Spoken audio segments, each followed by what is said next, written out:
It is 6 a.m. in the Mile High City. Good morning, Denver, Colorado. You've tuned in to the Jeff and Bill Show, News Talk 710 KNUS. I'm your co-host, Jeff Hunt, along with Bill Thorpe, bringing you the freshest insights, hottest takes from the right, left, and center. Congratulations. You're waking up in the greatest country in history. And man, oh man, do we have a show planned out for you. Whole 4 hours of engaging discussions, critical analysis, most importantly, your phone calls and texts, because this is where Denver's voice is heard loud and clear. So get that coffee brewing, Denver. Let's dive into the issues that matter most to you right here, right now. Phone lines are open. Give us a call at 303-696-1971. 303-696-1971. Text us on the Dan Caplis Law text line at 720-819-5115. 720-819-5115. Coming up in just a few minutes, Congresswoman Lauren Boebert's going to join us. What is going on Capitol Hill with this continuing resolution? Man, that bill full of pork and special interest spending and even pay raises for members of Congress. But doesn't look like it's going to go anywhere, at least right now. President Trump weighing in along with Elon Musk. We're going to get the latest from Congresswoman Lauren Boebert, followed by Greg Lopez. Gave his farewell speech yesterday from the floor of the House. We'll be talking with him in the 7 o'clock hour about his time in Congress. What did he learn? Do you think he made an impact? Did he represent the people of Congressional District 4 well? Those are all the questions we'll be asking him. Sean Duffy, former Deputy Chief of Staff to Governor Bill Owens, is going to be live in studio in the 8 o'clock hour. Great piece in the Denver Gazette about just the volume of laws and regulations being passed down at the Colorado State Capitol since Democrats took control. And what should we expect in this upcoming legislative session? He'll be joining us live in studio at 8 o'clock. Abe Laydon joins us in the 9 o'clock hour, plus Jack Crumley, NBC National Correspondent, on the most dangerous toys this Christmas season. Did you ever get a dangerous toy, Bill? Yeah, if I was lucky. Of course. Lots of dangerous toys. I had the home chemistry set. I had the home electricity set. I had all the stuff. Lawn darts. I mean, you can go through all sorts of stuff. BB gun. Wrist rockets. There's so many things. And then if we didn't have dangerous toys, we invented them. I mean, you probably never experienced the joy of wasp fights. Did you? No, a wasp fight. Yeah, wasp fights. Tell me about the wasp fight. This is again when we are left, and we talk about it when we do You Choose Things, what happens when we're left unsupervised. Wasp fights now because wasps are jerks. I mean, there's reasons for them, but we can go about the ecological issue, but they're jerks. And so you capture a wasp and you put it into the freezer for a little while. Oh, yeah. And then they get slows down. Drowsy. Yeah, but then the fun starts. Then you take it out and you take a little bit of string and you tie it around the wasp. And then you tie the string to the end of a stick. Now, your string has to be shorter than your stick. So now you have a wasp on a leash that is pissed. And then you and your friends fight each other by trying to get the wasp to attack them. Yes. I'm telling you, if we didn't have something that was going to hurt each other, we invented something that was going to hurt each other. Yes, absolutely. You know, we play war in the in and around the neighborhood. Absolutely. Yes, that was part of it. That was kind of the I'm issue. Interested to hear what's on the most dangerous toy list this year. I peeked. There's some fun stuff. There's some stuff I'm like, ooh, I like that. I would have loved that as a kid. Yeah, it's kind of funny. You grew up with things like wood burning kits and stuff. Oh yeah, pocket knives, of course. And all that stuff. Yeah. So yes, dangerous toys were supposed to. In fact, if there wasn't a little danger involved, what's the point? That was kind of the point of Boy Scouts. Oh, yeah. A lot of it. Yeah, absolutely. You know, when you're 12, 13 years old. Yes. Get together with other boys. And just It's also the reason chaos. That when I was probably 12, 13, had to use my allowance to buy my younger brother a new big wheel because we wrapped his around a telephone pole. We realized that we can make a little ramp and stuff, and then things went awry, and we bent it into a U. It was awful. Yeah, so that took several months of my allowance. So this is going to be a segment Bill is going to love to dive into. Yes, I had to look at the list, and I'm like, oh, that's fun. Oh, that's fun. I'm like, that's fun, but kind of stupid. But okay, yeah, this will be fun. This will be a fun interview. Yeah.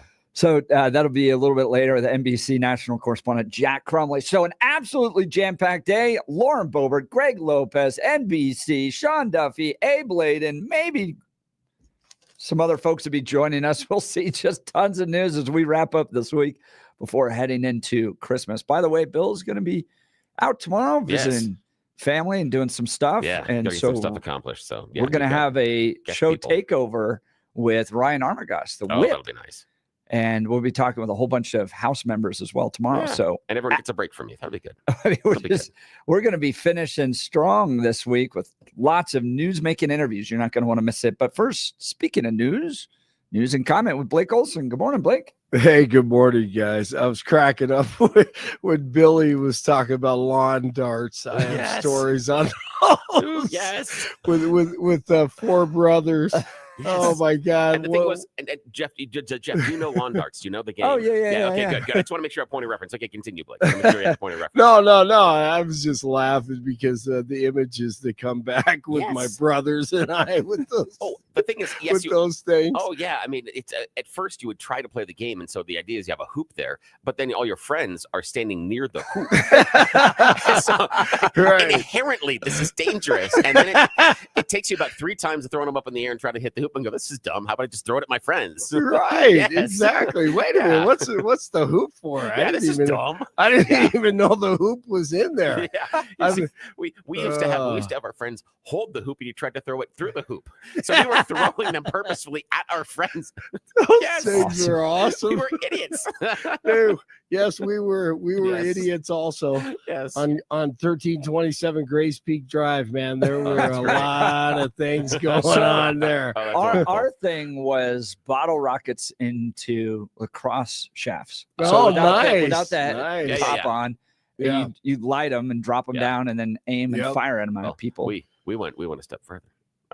We went to the hardware store and we bought PVC tubes. And we would cap them off in the back, and then we would cut a hole in the top, and then we'd attach a handle. You could strap a handle onto it, so you could use it like a small bazooka. Or you could hold it small in your arm like a gun. And the key was you had to cut the slit in the top, so when you drop the bottle rocket in, the fuse was on the outside. Yes, so the fuse on the outside, you light it, and then right at your friends. I'm sold. I'm sold, Yes. Jeff. I don't know what we didn't know what lacrosse sticks were. We had never we didn't have those at that time. So we just had pipes. Yeah. And we also might have used the wrist rockets to launch the black cats at each other. Yeah, right. Yeah. Absolutely. And you'd learn very quickly it works better if there's more weight, so you'd have to wrap 2 or 3 of them together. Yep. That's a better go further. Exactly. More control. I know. I like more control. We're gauging what we need to do in order to injure our friends. Yes, I love this. Did we lose Blake? Oh no, Blake, are you there? I think we lost Blake. Well, in the news, what do we? Oh no, he's gonna have to reconnect. That's not good. Blake will be. Yeah, he'll be back. He'll be here in just a second. Well, here's the news that we want to cover on this. The House spending bill fails to pass. Government shutdown on the horizon. It's from National Review. There will be a government shutdown on Friday. Congress doesn't pass a bill to keep the government funded. Speaker Mike Johnson, to the surprise of many on the Hill, unveiled a 1,500-page continuing resolution loaded up with many unrelated and costly provisions. It included a $100 billion in disaster aid for hurricane recovery, but likely far in excess of any actual need months after the hurricanes have already passed. It would also waive some of the limitations on disaster aid based on income and proof of need, making fraud easier. It wouldn't be a true Republican spending bill if it didn't include giveaways for farmers. Had $30 billion in aid for farmers who are bracing for the impact of Donald Trump's tariffs on their export markets. And a 1-year extension of the farm bill would also allow gasoline with 15% ethanol to be sold year-round in every state. There was also a $70,000 per year pay raise for members of Congress. Yeah, Elon Musk. I mean, that's a huge pay raise. It's ridiculous. They don't even work full time. The hell are we getting a raise for? Sorry. Don't tell our future. They all come out with, huge net worth increases. Yeah. The weird part that I don't understand on this is the fight over the debt limit. That's one that I don't understand. on this that all of a sudden the Republicans that were using the debt limit and talking about fiscal responsibility 12 months ago are now like, we have to have a debt limit. In fact, Donald Trump said it has to be raised or this isn't a good bill. However, again, 12 months ago, it was 180 degrees away from that. And I'm not just saying it's the Republicans. The Democrats do the same thing because the Democrats were complaining, and I think fairly so, that trying to get stuff. They were complaining that the Republicans were trying to use the House and using leverage and holding the debt ceiling hostage in order to get spending cuts. And in this case, we see the same thing. Democrats are looking for things they want in order to raise the debt ceiling. So both parties talk out of both sides of their mouths. But the issue I've got is, why don't we as an electorate ask for consistency? Why are we more joined to the party that we belong to and saying they're right than looking at the fact that we become hypocrites by supporting the fight over the debt limit last year and now this year going, well, we absolutely have to raise it and we must do it before Donald Trump comes into office. That is a weird fight for me. And the other one I can't understand is Elon Musk, because Elon is showing me he understands how government contract works, but doesn't understand how the government works. The idea of shutting down everything until January 20th and not even passing anything until then is moronic. It's phenomenally stupid. Oh, yeah, phenomenally stupid. So do you remember the actual time we lived through a shutdown? And I understand there's some people that get back pay. They always end up getting paid, but it was like the panda bear cameras got shut off at the National Zoo. We closed down access to some of the museums and stuff like that. No, but that's the thing about what that impacts to you, and it's to me that it's again it's very self-focused. It's American like, well, I didn't people. see it. No, the American people are also the employees of the government. Some of them. No, they're still. Not all of them. I know that, but that's included in the pie. Yeah, and they when we get shut back down, pay. but they don't get paid at the time. Yeah, and so if you are sitting there, and these federal employees, the rank and file, don't have large treasure chests like our representatives do. They don't have a lot of personal wealth. I get that. And so if you say you're not going to get paid for 3 pay cycles, 4 pay cycles, but that's Bill, 2 months. What do you do? But what do you do with that? This is part of the problem with omnibus spending. You've tied everything together. We can't have a debate about whether or not we should have cameras on and pay for it at the National Zoo without having to pay for every federal employee too. No, we can't. No, here's the thing is we can talk about whether or not we can have panda cams because that's a separate line item. But when you shut down the government, but nobody not gets paid. $1,500 page continuing resolution. Well, you can, but the solution isn't to tell the rank and file government employees, hey, it's Christmas time. Hope you guys have enough money saved that you can feed yourself for the next 6 weeks. That's not appropriate for the government. We have put ourselves into the corner with these omnibus spending packages, and we can't even have an honest conversation about where we're spending our money because federal employees got to get their Christmas pay. But this is a continuing resolution to keep the government open. This isn't a budget. If they want to, we haven't passed a budget. We continue to do these continuing resolutions. That's the thing. So at some point, it's got to stop. I know, but what you're looking at is this. You're saying because Congress isn't doing their job, I need to punish the rank and file government employees. No. Punish Congress or make them do their job. Don't sit here and take out your pain on the average employee who's just trying to get the paycheck done. Bill, and you're telling them they have to do without the money. Constant excuse that happens every single time we run up against a continuing resolution. They've been doing this for 20 years. Here's the thing. If we don't do this, if we don't pass this, then the employees aren't going to have Christmas. The federal employees aren't going to have Christmas. Then we need to change who's in Congress and get them to get the change. But we need to change the whole process. And at some point, that has to happen. We continue to send people back to Congress. Incumbency is one of the largest indicators of whether or not you're going to return to Congress. And yet, despite the fact that they don't pass a budget, they don't do what you're asking them to do, you're okay with them hurting federal employees. I'm not okay with them hurting federal employees. But at some point, you were okay with the federal government shutting down. It's got to take place. Do we have Blake back, by the way? No, I don't think so. Hey, Blake, are you there? He's reconnected. No. Well, we have Congresswoman Lauren Boebert coming let's up. Do the weather and stuff. And we'll get into that. But yeah, weather's up then next. We can continue fighting. Yeah, it's just a pause in round 1. Okay, I'm gonna hit the button. Is that okay? Oh yeah, please. No, okay, go for it. Here we go. Okay, because we're check one more time with Blake. Blake, you there? Nope, no Blake. He must. Maybe he got shut down. Maybe the continuing resolution didn't cover his budget. But we'll be back in a second. This is Denver's Talk Leader News Talk 710 KNUS.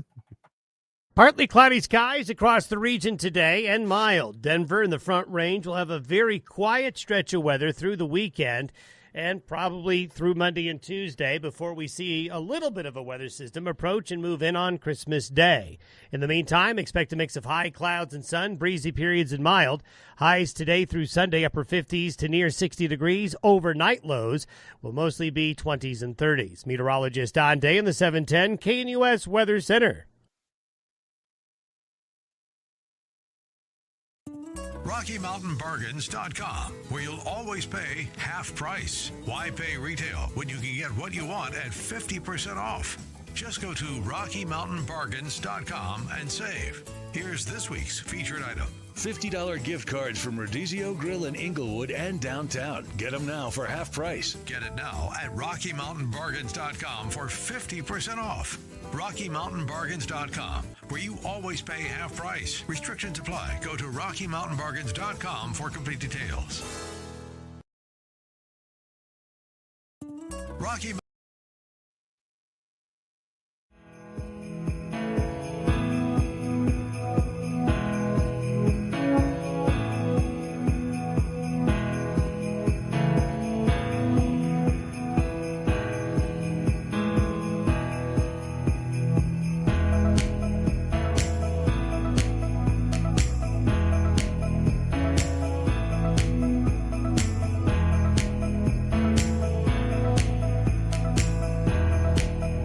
Welcome back to the Jeff and Bill Show. Coming up here soon, Congresswoman Lauren Boebert, Congressional District 3, but only for a little bit longer. And then we'll get into, she's going to be moving over to Congressional District 4 here, is where she won handedly.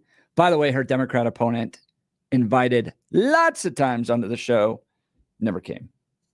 Should have joined the show, but she didn't.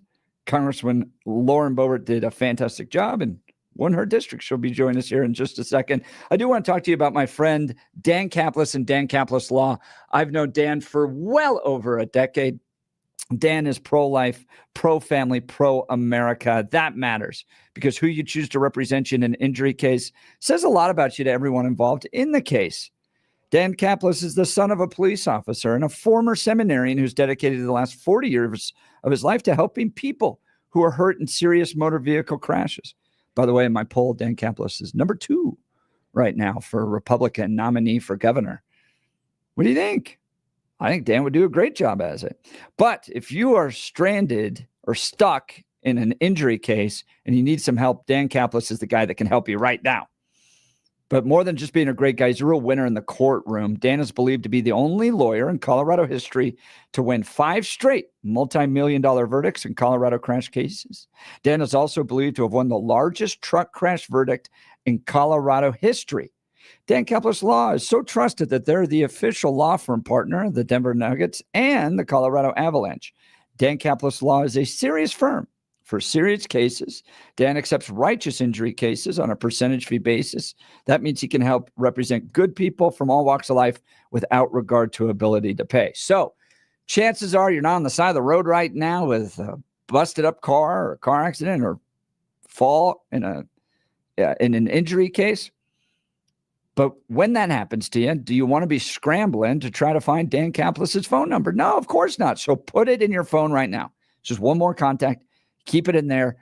And if you get in an accident, you're having to deal with the police and law enforcement, first responders, maybe, God forbid, somebody's injured and you're having to deal with insurance as well. Do you want to have to be scrambling to find Dan Caplis? No. So here's his phone number. Dan Caplis Law. Here we go. 303-770-5551.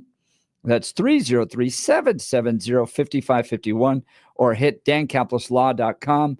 That's Dan, C-A-P-L-I-S law.com. We'll continue with the Jeff and Bill Show on News Talk 710 KNUS. At this hour, I'm Christina Owayo in Dallas, and here are your top stories. President Donald Trump is responding to a report released by a House subcommittee recommending that former Congresswoman Liz Cheney be investigated for her actions during the January 6th hearing, saying Liz Cheney could be in a lot of trouble based on the evidence obtained by the subcommittee, which states that numerous federal laws were likely broken by Cheney and they need to be investigated by the FBI. Trump has previously stated that Cheney committed actions that could land her in jail. The 128-page report asserts that Cheney secretly colluded with former White House aide Cassidy Hutchinson, among others, without their attorney's knowledge. Cheney, they found, staged a direct intervention, including tampering with her attorney selection and pressuring her to change her story. The report concluded that the Democrat-led January 6 committee was biased against Trump and presented, quote, uncorroborated, cherry-picked, and at times false evidence. The Federal Reserve cut its key interest rate by a quarter point, marking its third cut this year, but also signaled that it expects to reduce rates more slowly next year than it previously envisioned, mostly because of inflation. The Fed's 19 policymakers projected that they will cut the rate by a quarter point just twice in 2025, down from their estimate in September of 4 rate cuts. That's what you need to know at this hour. In Dallas, Christina Aguayo, Salem News Channel.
Welcome back to the Jeff and Bill Show. It's fun to watch Bill. I can see him through this glass, and he gets so excited about this Christmas music. This is great. This is the Pretenders. Have yourself a merry little Christmas. This is really good. Chrissy Hynde is really kind of, leaned into the song. It's really understated, her delivery. So my wife and I were talking all about this yesterday because I was like, who really loves Christmas music was Bill. And she was listening to the show, and my wife really loves Christmas. The minute, not Thanksgiving's done, Halloween's done. It is Christmas season in our house. Oh, that's fantastic. And I was like, they were laughing. They were going, Jeff, you're a little Scrooge-ish. And she goes, no, you're not Scrooge. You just don't celebrate anything. You don't celebrate your own birthday. I'm like, you're right. I don't celebrate my own birthday. I just plow right through it. We just go to work. Funny. Oh, that's funny. There's the thing. It's nice to talk about that as far as birthdays. There's that point in your life in which you're super excited about it. You're telling everybody about it. And then you're like, I hope nobody remembers. There's this turning point. And it's a different turning point for everybody as far as when you stop doing it. But there's also that turning point when you're younger. We're like, I'm 7.5. You stop going, I'm 45.5. You stop saying that too. So there's all those changes in your life as you get older. Lauren Boebert, we're hoping she'll join us here. She may have had some congressional responsibilities pop up. And so we were hopeful that we'll hear from her in just a second. So stick around for that. We're talking about. Well, first of all, I want to know that first. This is totally tangential. What is Mrs. Jeff's favorite Christmas carol? Do you know? I'm just curious. And if not, ask her. I'm curious by Monday. You are going to get me in so much trouble, Bill. Okay, don't ask her then. See if you can figure it out. Let her talk on Monday. No, I should know this. That's the reason why. I literally live with Mrs. Christmas. The thing is, it's like all the time, though. And that's the thing. So don't worry about it. Think about it. We can talk about it later. I'm just curious. She's going to go, you should have known this. And I'm like, I know I should have. The thing is, you say, no, dear, I remember when your birthday is and our anniversary. You know what the biggest debate is with regards to Christmas movies? Oh, what? Tell me. She hates Love Actually. Really? And I think outside of some inappropriate scenes, it's a relatively fun and entertaining movie. Yeah, it is. That's interesting. But she, no. Wow. Doesn't like Love Actually. Oh man. So then the next question is Die Hard a Christmas movie? Oh. That's the annual debate. So I think we have to discern between a Christmas movie and a movie set during Christmas time. Oh, okay. Okay. Is there a difference? Yes, because then Gremlins would be a Christmas movie. Yeah, I think Gremlins can be a Christmas movie. Why not? I like that. It's why I still have this argument with my lovely wife. I still think that AC/DC's song Big Balls should be counted as a Christmas carol. I'm just saying. I think in the season it counts, but she disagrees and will not let me play it. So we talk about that all the time. Funny. Yeah. Well, bigger news on the horizon than debates over Christmas songs and music. More important stuff. Republicans trying to figure out what to do with the spending package and avoid a government shutdown. Maybe not.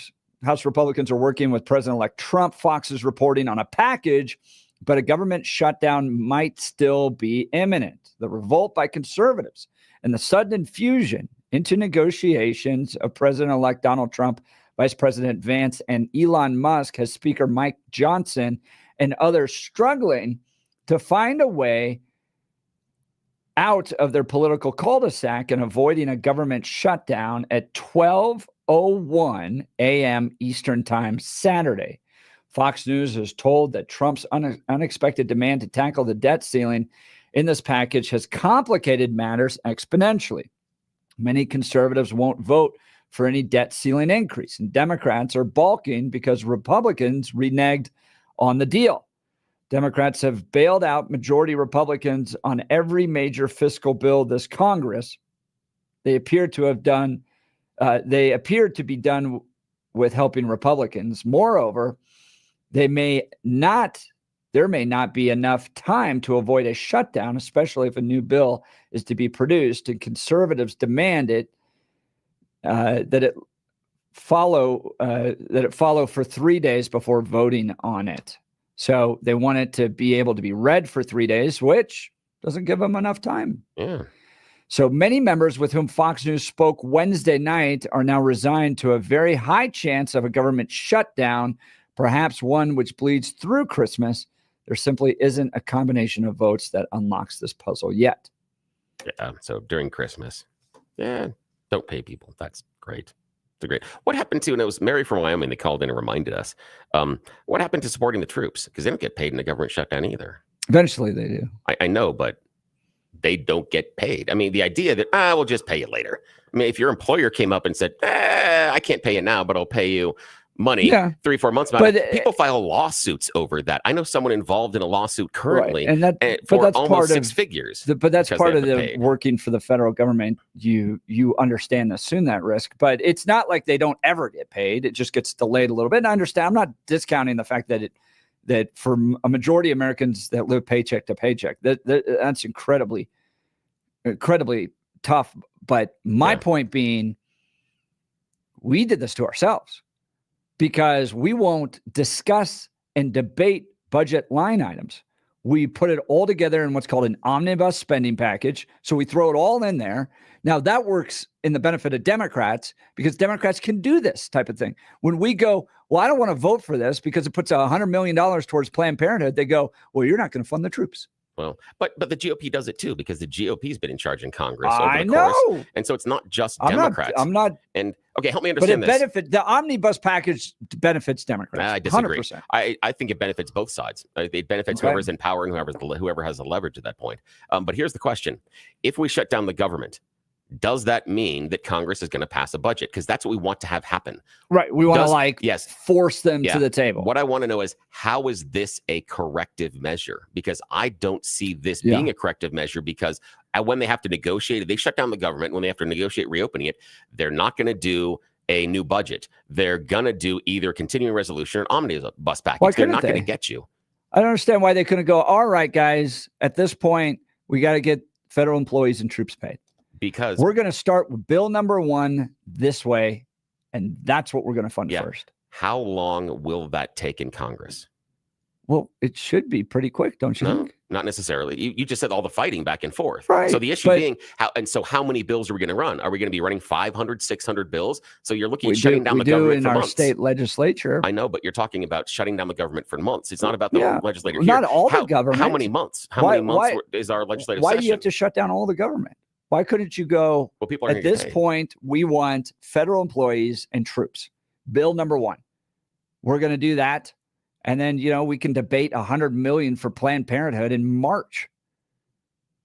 I don't think at this point you necessarily can piecemeal some of it out, and some of it's already paid for. And the issue with the budget, with the continuing resolution and on the debt ceiling is these are checks that we've already written. This is not the budgetary reconciliation process. Mm-hmm. This is like taking out a car loan and then coming back later to the dealership and saying, I got to renegotiate this with you. I don't like this very much. That's not what happens. You need to go out and do it again. You don't come back and say, hey, you don't come back to your mortgage company and say, yeah, I know I signed this contract to pay you $4,000 a month for this $1 million home, but now I don't want to pay you $4,000. No, you got to go get a different loan. You got to go through the process. You don't go back to them and say, now I'm not going to pay you $100. I'm not going to pay you $1 million for home. I'm only going to pay you $75,000 for this house. Why that stops you from being able to piecemeal this thing together? It stops you because you've already shut down the government. These are bills that are coming due regardless. You're talking about changing spending in the future, and this is not the time to change spending in the future. There's never time to change spending in the future. At some point, you've got to do it. They never did it. When did they do this? In March, April, May, June? They don't do this stuff. That's our lawmakers' problem for the budgetary process, but this is not the budgetary process. This is paying the bills you've already agreed to pay. This is an omnibus spending package. No, it's a continuing resolution to keep the government open. It's different. It's not omnibus spending. A spending package is budgetary. This is one that is about keeping the government open, and both sides are trying to get things. Last year, it was on spending cuts. This year, it's going to be on raises and other funding stuff in there. There's more than just, can we continue to pay what we've already committed to do? There's new spending projects, and there's pork in that bill. There's some that is tacked into there, but that's because in order to get the continuing resolution passed, that's what they had to do. But this is about paying our bills we already have. And that's the same thing with these debt ceiling. And now the debt ceiling that was a big deal last year is not a big deal to raise it this year. This is just playing politics and something. There's $100 billion in disaster aid. That's not just paying a bill that we've already committed to doing. There's $30 billion in aid for farmers on the idea that Donald Trump's tariffs are going to harm them. So there's new spending in here, plus a $70,000 pay increase. Yeah. So what they do is they lump it all together and then go, if you don't support this, then federal employees are going to go without Christmas. And that at a certain point, that's got to stop. well, they need to do it by passing a budget, and this is not the time to do it, nor the way to do it. This But is not again, the way it there's gets stuff done. in there. Why Just like they got spending cuts last year. And again, it's not the process and not the way to do it, nor does it rectify anything. This $100 billion isn't necessarily going to tip the balance in anything. These are tiny little bits of money when you're talking about trillions and trillions of dollars. It's not significant. It's somewhat irresponsible and somewhat irrelevant. I totally disagree. At some point, the adults in the room have got to say, we can't continue to do this, guys. We can't wrap $70,000 pay increase into a continuing resolution and say, if you don't vote for this, federal employees are going to go without Christmas. They're holding the American taxpayer hostage with these types of continuing resolutions. Elon Musk and Vivek and Trump were exactly right to weigh in on this. And at a certain point, this stuff has to stop. Oh, speaking of Mary in Wyoming. Yeah, there's Mary. Yeah, let's have Mary join us. Good morning, Mary. You're on the Jeff and Bill show. Morning. Good morning. As you keep going on that, then I decided, I want to speak out on this.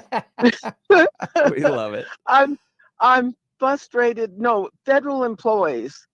I was the one for 8 years.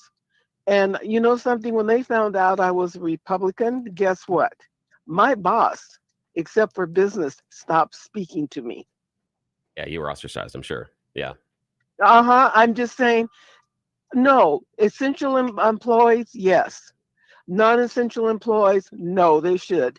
No, the military should be included. They should be paid, and they need that money. They're not paid enough as it is. So they can't afford to be without pay. So we need to do something for that. I don't understand how on the continuing resolution they slipped in for the pay increase. And isn't it almost $50,000 increase? Yeah, 70,000. 70,000. That is obscene. And not only please, obscene. And especially in this time right now where we all agree, the rest of us are struggling. No, I agree entirely with you. A modest pay increase, I do believe they deserve a modest. But $70,000. You're very kind to give them a modest pay increase. But it has been the last pay increase I think was 2009. Yeah. So a because the cost of living.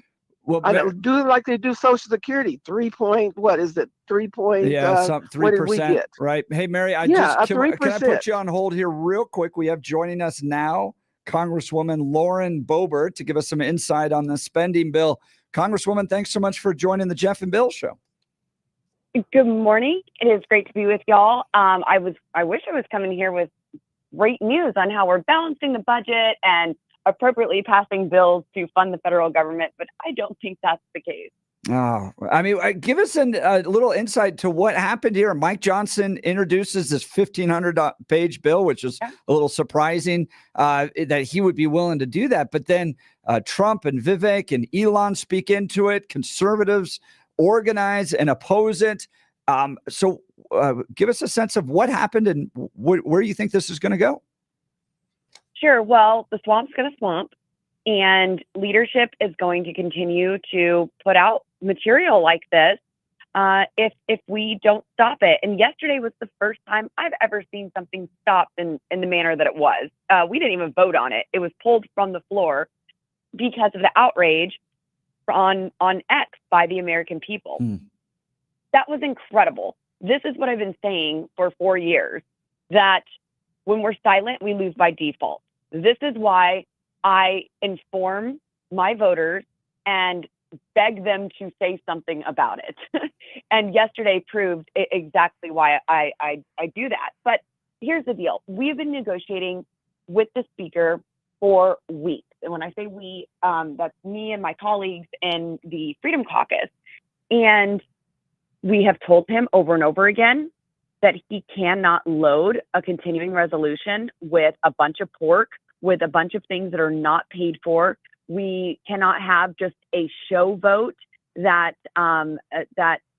pretends to pay for it, like an amendment that we can say, oh, well, have this gimmick pay for, or at least we could vote on it and maybe it won't pass. We've been telling him this for a week, and he didn't listen, obviously. We get this 1,500-page bill, and, he says that he had spoke with Elon and Vivek and with Trump, and they were all for it. But the thing is, when he spoke to them, we did not have text for the bill. No one knew what was in it. And it wasn't until people started pouring over it that the outrage began. So right now, maybe we're going to get just a clean CR. I doubt that. There are still members of Congress who are demanding disaster relief, who are demanding farm aid, and so much more. I think those should be separate votes. We have the ability to bring something up under suspension, so do it that way. Have a standalone bill to pass. But everyone is always looking for a vehicle to pass something in here in DC, and that's why we're not going to be able to vote for the way that I fought in the speaker's race to get these individual bills and all the other things. Talking with Congresswoman Lauren Boebert. Now, Congresswoman, it looks like we may be heading towards a government shutdown. I know Republicans have asked for a 3-day period to be able to read these bills. So even if something was introduced now, government shutdown coming Saturday, there might not be enough time there. So from your perspective, do you think we'll see a government shutdown? There's already been an agreement to waive any 72-hour rule, but we're not waiving a 72-hour rule for a bill that's over 1,000 pages. Great. It needs to be short and simple. I mean, we can read 20 pages in less than 72 hours. I know that seems unlikely for most members of Congress, but we can. And so something like that is okay. Or we may face a shutdown if we can't get to a piece of legislation that we do agree on. But my colleagues and I too have been predicting this was going to happen since September. In September, we knew that a CR was passed only until December. And now here we are, and everyone's shocked that it's right before Christmas and right before a shutdown, and we have to do something. This has happened time and time and time again. We are still continuing Nancy Pelosi's omnibus bill that she passed in her lame duck session that every Republican voted against. That's what we are continuing. Those are the policies we're continuing. That's the funding we're continuing. And nothing has been changed. Nothing has been stripped out. So avoiding the 72-hour rule, that's fine. Getting a good bill on the floor, that's the challenge. And, of course, President Trump has weighed in. He wants us to include a debt ceiling raise in this. And I understand his position. He's saying, look, this is Biden's mess, not mine. Don't bring this into my administration. But I believe that we can take care of the debt ceiling in what we call reconciliation and have that ready for him January 20th. We could have real reforms, real cuts with a Republican majority supporting it, and have President Trump sign that January 20th. I don't think it's possible to have a debt limit deal by Saturday. Talking with Congresswoman Lauren Boebert. Congresswoman, I'm surprised to hear that we're continuing with Nancy Pelosi's omnibus spending package. Where's Mike Johnson, the Speaker of the House, been in trying to lead cuts, changes to the spending package that Nancy Pelosi put together years ago? Right.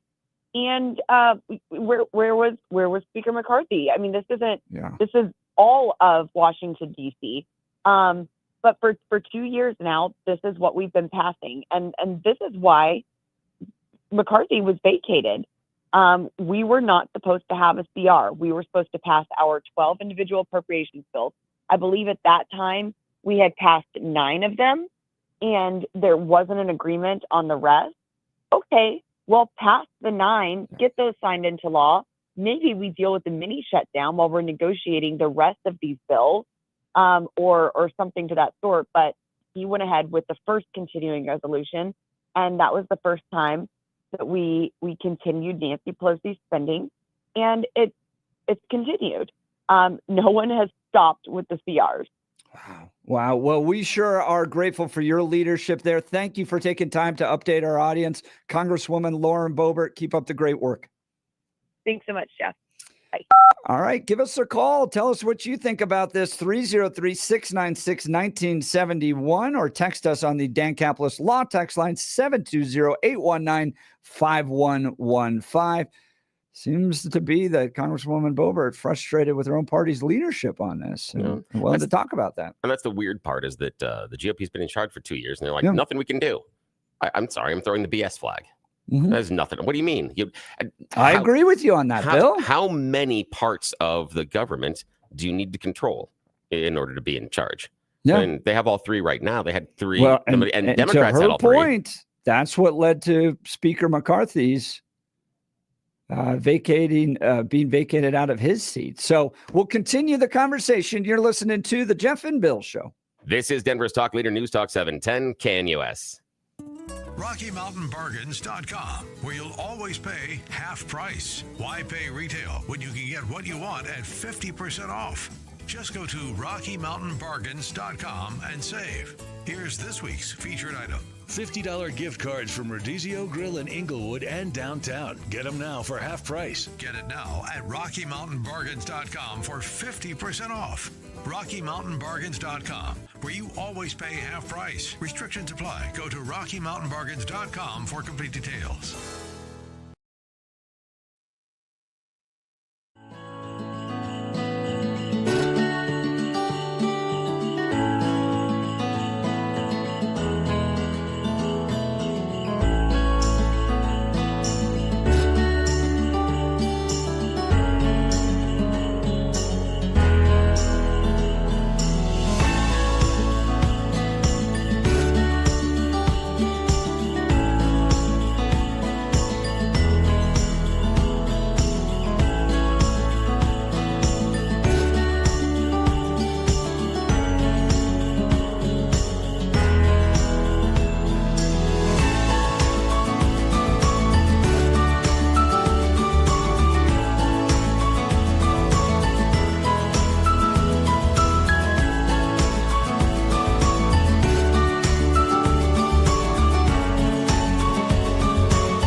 Welcome back to the Jeff and Bill Show. Great interview with Representative Lauren Boebert.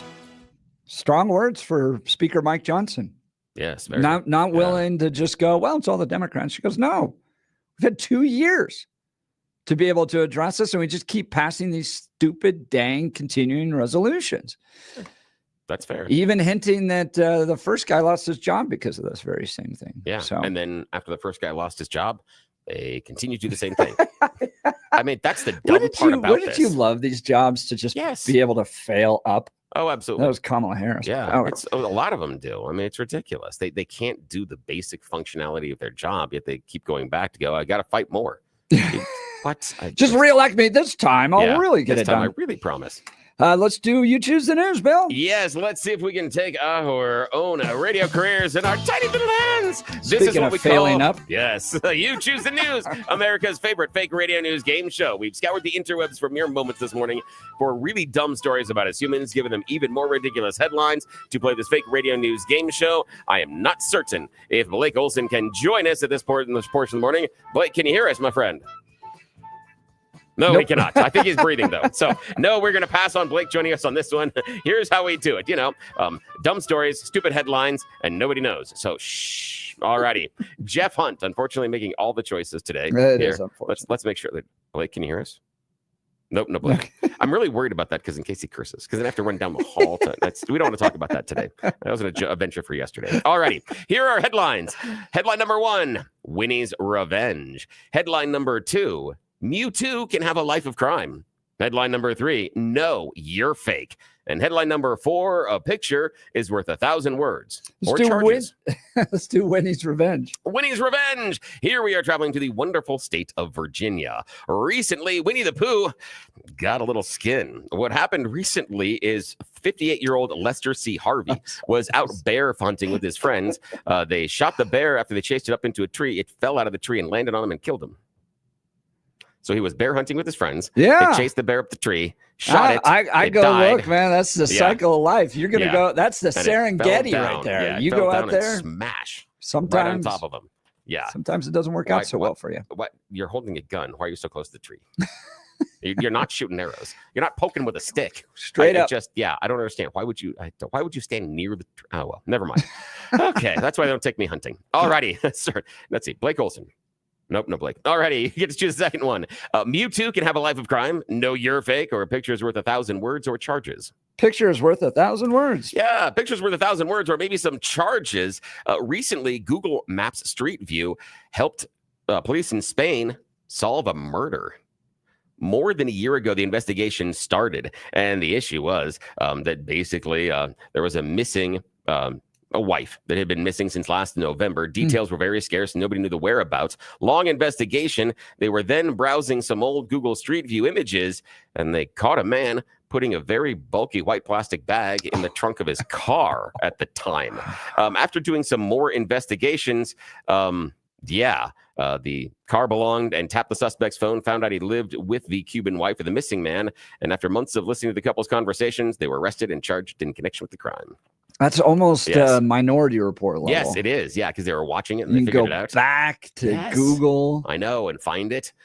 Google knows everything at it this does. point. Final choice. Mewtwo can have a life of crime or no, you're fake. Life of crime. Yes, Mewtwo can have a life of crime. Here we're traveling to Japan. In a recent conversation, former head of the Japanese crime syndicate tells them his organization uses Pokemon to get rich. The Pokemon cards are very valuable, especially the foil edition. They've got a way that they can examine the foil packages before they're opened. They find the valuable ones and then they resell them. They say it's very easy to get those through the black market because they're so light and easy to transport.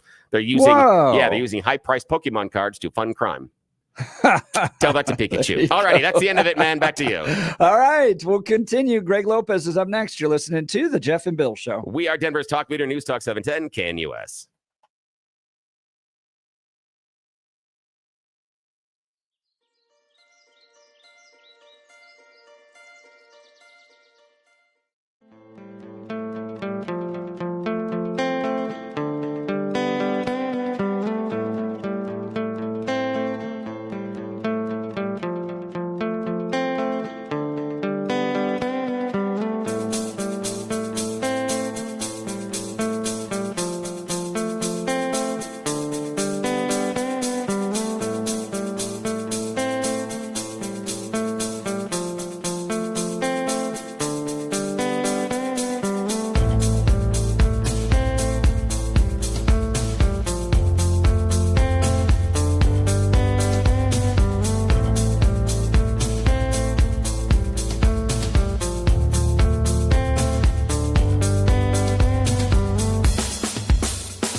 It is 10 a.m. in the Mile High City. Good morning, Denver, Colorado. You've tuned into the Jeff and Bill Show, News Talk 710 KNUS. I'm your co-host, Jeff Hunt, along with Bill Thorpe, bringing you the freshest insights and hottest takes from the right, left, and center. It's Thursday, December 19th. Good morning. You're waking up in the greatest country in history. We got a whole show planned for you of engaging discussions, critical analysis, most importantly, your phone calls and texts, because this is where Denver's voice is heard loud and clear. So grab a cup of coffee, Denver, and let's dive into the issues that matter most to you right here, right now. Coming up after news and comment, we're going to be talking with Jack Crumley, NBC National Correspondent, with Christmas only days away. What's the list of the most dangerous toys? Yeah. Oh, and it's been released. On a side note, this was based on a phone call off air. Someone had said, "Hey, go and look at some of the details of the continuing resolution," because oddly enough, Elon Musk might have been incorrect. He's never wrong, is he? But yes, he seems to be wrong. It looks like members of Congress are not getting a $70,000 pay raise. The information that I am finding on several different websites is it is a cost of living increase that'll amount to about $6,000 to $7,000 a year total. Oh, yeah. So not 70. I don't know if Elon just saw a zero where he didn't. But again, understand. You can ask Greg Lopez about that. Yeah. So that's what I'm seeing. I'm seeing that it's a cost of living increase, and it's about 3.8%, and it'll amount to about $6,000 to $7,000 a year is what it looks like. But I've seen that on 3 different sources. So because I've been looking for that $70,000 pay increase, and the ones that I've seen that on I don't trust those sources. Stuff that is more solid on the other ones, but we'll ask him about it. We'll see. We'll get some clarity. Once again, reason not to pass a bill to find out what's in it. Oh, absolutely. So Nancy Pelosi. All right, we've got we're going to be covering Most Dangerous Toys. Greg Lopez is going to be joining us. 8 o'clock hour. Sean Duffy, former Deputy Chief of Staff to Governor Bill Owens, got a great piece in the Gazette about the sheer number of bills that Democrats passed. It's not about quality down at the state capitol. It's about quantity. We talk about this all the time. Yeah. They passed like 600 bills. Yeah. And you're like, can you name one that really dramatically improved your life? And because they're all special. And when you talk about the idea of large regulations, and you pointed out very accurately that when Polis was taking the bow for cutting hundreds of regulations, it was like 1%. Yeah, it was like nothing. So that's the problem, is when you talk about a business-friendly environment, or you talk about, and we've talked about it a lot, the problems you have with housing construction because of housing defects and some of those laws in there. Right. When you keep passing more laws, you're just layering and layering and layering the amount of regulations that you have to have, rather than streamlining the process. And that's the problem, is these measures that are being passed by our state legislature, in my opinion, aren't streamlining the process. They're not trying to fix problems. They're just trying to do stuff. So they say they did stuff, and it's silly. It's the same thing. I feel in many ways, it's like that the kid in 6th grade that realizes for the first time he can change the font size on his essay. And so he's just going to increase the font size so he doesn't have to write as much. Like, I still did it. You didn't do the assignment. You didn't do your actual job. Same thing. People have sometimes joked on X, and I mean joke on X, that Jeff, you should consider running for governor. Oh, God. And yes, exactly. Why do you want that headache? And there would be 2 things I would do. Here would be my platform for running for governor. One is Kyle Clark and I have to sit down. That's great. He can't avoid me anymore, because we always invite him on the show, and he never wants to come on the show. Oh, that's okay. So he has to sit down with me. And 2, upon being elected governor, I would lock the office, leave a sign saying, here's my cell phone in case of emergency, call me. But y'all are going to be better off without anybody doing anything here. So enjoy the free state of Colorado. That's a good one. I like that. Oddly enough, I've been pitched by a couple of serious people that are like, you need to run for office. I'm like, you are drunk. I know. That is ridiculous. And the problem being, I can't do it because I refuse to be a politician 24/7. Yeah. I'm not. I have no filter. And there's okay. Side note, dude, here. that is why Pennsylvania senators, everybody loves him. The dude had a stroke and no filter anymore. Here's the side note. Okay, this is kind of mean, and I'm not. Am I really going to tell the story in the air? Okay, in the last 7 days, had a guy who got mad at me and cut me off as I was turning into a parking lot. And I honked at him too. And he, waves at me with fingers and stuff, and then parks and gets out of his car, starts yelling at me. And he's calling me loser. What are you doing this? And again, he cut me off. Fine, whatever. And he goes, and he starts referring to me as loser, etc. And I look at him and I said, I looked at my car and I looked, it's like 20 feet away. I looked at his car and I said, I'm driving a 24-year-old Mercedes that is a hardtop convertible and considered a classic. You're driving a broken orange car. I think life has already decided here who the loser is. And he stopped talking and just his face dropped. And I went, see ya, and walked away. He'd had nothing to say after that. That's why I can't be a politician. Because dude, you'd be a TMZ dream. Yes, for a politician. They would just follow you around and get clips all day. Oh yeah, I've had things where I've yelled at people. We're standing in line at the grocery store, and someone cuts in line in the deli, and I'm like, "Oh, we're not doing lines anymore, are we?" Yeah, I will call attention to your bad behavior. So that's why I cannot be a politician. John Fetterman, you'd be Colorado's John Fetterman. If I can wear the hoodies, yes.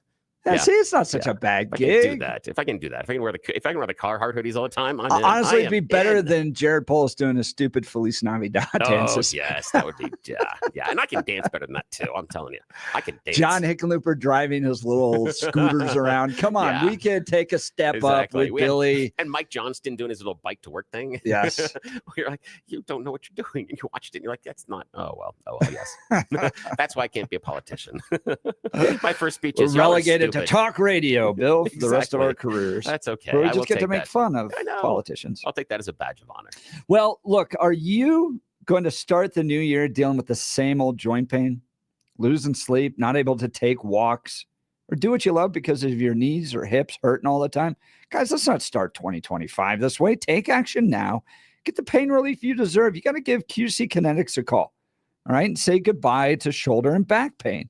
QC Kinetics local medical professionals are waiting for you. Their advanced protocols in regenerative medicine have helped tens of thousands of people, and I'm talking lasting relief. Imagine a new year without those achy joints, no more pain pills, no more steroids. Joel here in our office utilizes QC Kinetics. Here's what they do for him. So they draw out a little bit of blood. They spin it and get to the plasma, which has like really strong healing properties, and then they inject it back where he's got some pain, and it goes in there and it actually heals it. And the result, Joel is playing now more golf than he ever has before. He hikes without having to take a day off the next day. He is more active than ever before, all thanks to QC Kinetics. So they use the healing properties of your own body to attack the root cause of your pain, revitalizing the joints so you can move again. Best of all, no surgery, no drugs, no downtime. So find out if all natural regenerative medicine is for you. Call QC Kinetics.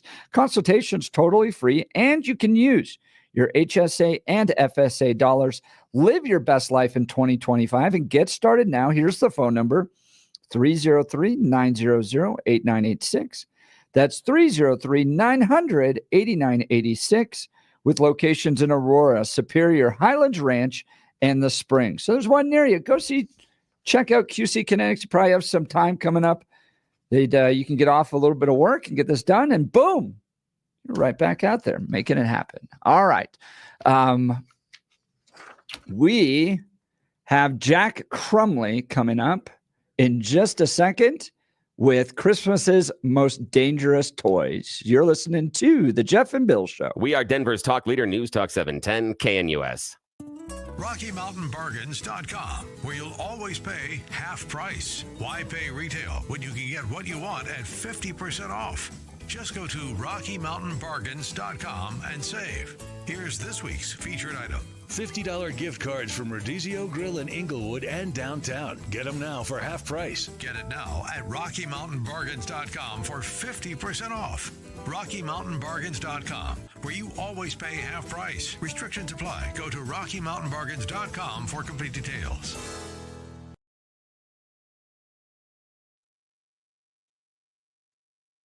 Partly cloudy skies across the region today and mild. Denver and the Front Range will have a very quiet stretch of weather through the weekend.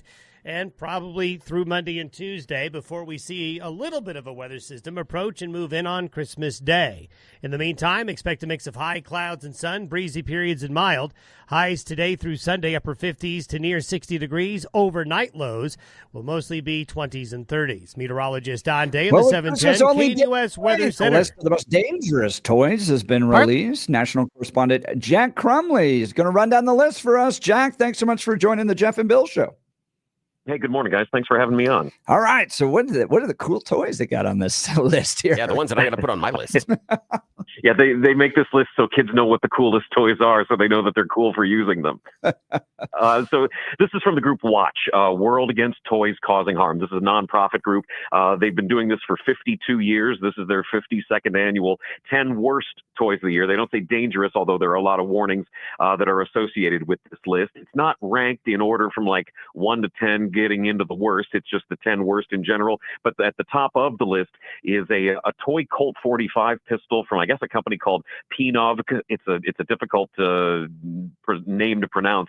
But the group says that given the numerous reported tragedies that result from outfitting children with realistic toy weapons, there is simply no excuse for marketing toys such as this Colt 45 pistol. And I've seen the picture of it. This is a pretty realistic looking gun. It's all black except for a little bit of bright orange around the barrel and like around the trigger.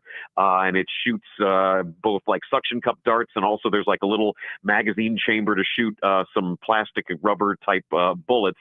It's pretty realistic looking. Oh, see now, Jack Crumley, NBC National News Correspondent. When I was a kid, that's what we were looking for. We were looking for the pretend guns that looked as real as possible. I don't remember what the manufacturer was, but they came out with ones that were just smaller size, but they were dead on as far as their look. And I saved my money like all my allowance to go and buy those. That's what you were looking for. You didn't want to have the orange and green things like Nerf. You wanted the things that looked like the real stuff. And it's crazy we've gone 180 degrees. Well, I mean, that's in part, and this group points it out, because of, police having to respond to stuff and guns, toys that do look real, and then, kids end up getting hurt. Yeah, you have no idea what's going on. Yeah, you have to make the assumption that it's a real gun when you show up. And so it's just sad that we've gotten to that position. Now, Jack Crumley, what is number 2? What's another one on the list? So also on the list is Bristle Hedgehog. This is sold. It's like a little stuffed animal sold as a cuddly toy. It says for babies as young as 24 months old. So that's up to 2 years. But they say that the toy's long fiber-like hair may not be adequately rooted and is prone to shedding. So they don't want that getting into, I guess, kids' throats and having a concern about that. Oh, yeah. And the young ones do like to put everything in their mouths. So now, do you think getting on this list is a good thing or a bad thing for these toys? Do you think Yeah, go ahead, Jack. Yeah, no, I mean, I suppose it depends. Like you said, these could be the cool things to get because there's a group that for the last 50 years has said, here's the worst stuff. And there's always sort of that, going against the grain sort of thing. And some of these companies are bigger than others. Whatever this company is that made the toy Colt 45 doesn't look like it's a mass production sort of thing. But I mean, there's toys on here from the world of Transformers, and there's kinetic sand and, stuff like that. That's not exactly, just some little outfit that's pumping out little pieces of plastic crap, Talking with Jack Crumley about the most dangerous toys, the worst toys out there. Yeah, this Transformers Earth Spark Cyber Sleeve. Yeah, it said that they could actually, there's an eye danger there, and I immediately Googled it. Immediately. Well, and it shows kids on the packaging with like safety glasses on, but the group points out that those are not included in the product, and it still says that hazardous projectiles, the rigid plastic sleeve extension, also presents the potential for eye and other blunt force injuries. Yeah, basically, it's something that you strap to your arm, and it has 3 Nerf darts on the end of it. It looks like almost like a robot extension to your arm. It only comes up to about the top of your wrist, and you push a button on top, and then it fires the Nerf projectile. So there's the danger. But then if you do something else, if you sharply, again, I had to watch the videos. I'm serious. So when you sharply bring it down, there's a large knife that comes out of the end. And now the knife only extends about 4 inches. But I'm like, ooh, daddy like. This is definitely up Bill's alley. Now, Yes, to our debate as to whether or not this actually being on the list actually helps or hurts toys, they are offering this toy for 33% off, but there's only 9 left in stock. Hey, I gotta here. Hang on a sec. Keep talking to Jack. I gotta make an order here. Billy's out getting his Christmas list. So you got the Transformers. What's next on this? The kinetic sand. Huh? Yeah, kinetic sand. And this is something I've never understood. This is something that was even a big thing with like Play-Doh, even though Play-Doh is non-toxic. The idea of like doing stuff that's like kinetic sand, which is sort of Play-Doh-like, or stuff that makes it look like food, but it's not really food. In this case, this is the kinetic sand Sense ice cream treats that comes with like there's a little parfait glass you can scoop this stuff into, and like a waffle maker to make what looks like an ice cream sandwich, and there's scoops and cones, and it looks like food, but it's definitely not food. And it talks about how there is a warning on there: do not eat, warning, choking hazard, and I think it might even have certain scents to it that makes it smell like chocolate or vanilla, and all that stuff is maybe misleading. Bill, I'm 43, I think, and this looks delicious to me. It does. So look fantastic. I don't know how a kid's not going to put that in the mouth. Moment of honesty between Jeff Hunt, myself, and Jack Crumley, NBC National Radio Correspondent. Everybody, raise your hand or say "I" if you ate a little Play-Doh. I totally. Did you? Oh, hell yeah. It's salty. Yes. Oh, yeah, I think I did. That's salty. True. Now that you say that, I'm like, I probably did. Absolutely. And so Jack's absolutely right that the stuff that looks like the food, yes, the kids are going to put it in their mouth. Absolutely.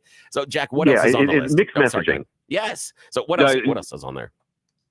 So one of the other things that sort of caught my eye was this thing. It's the Click and Play toy remote set. This is like a little 3-pack of toys for little kids. One of them's like a set of keys that has like a remote door unlocker, and then another one's like a little Nokia cell phone, and then also what looks like a little remote control. And they all have batteries, and you push the button and it makes noise and maybe makes lights or whatever. The thing that caught my eye was the warning from the group on it. Talks about how there is a warning on the box that inexplicably instructs that the, quote, toy is not intended to be mouthed by the baby and should be positioned clearly out of reach of the baby's face and mouth. So that sounds like a fun thing to play with. Yes.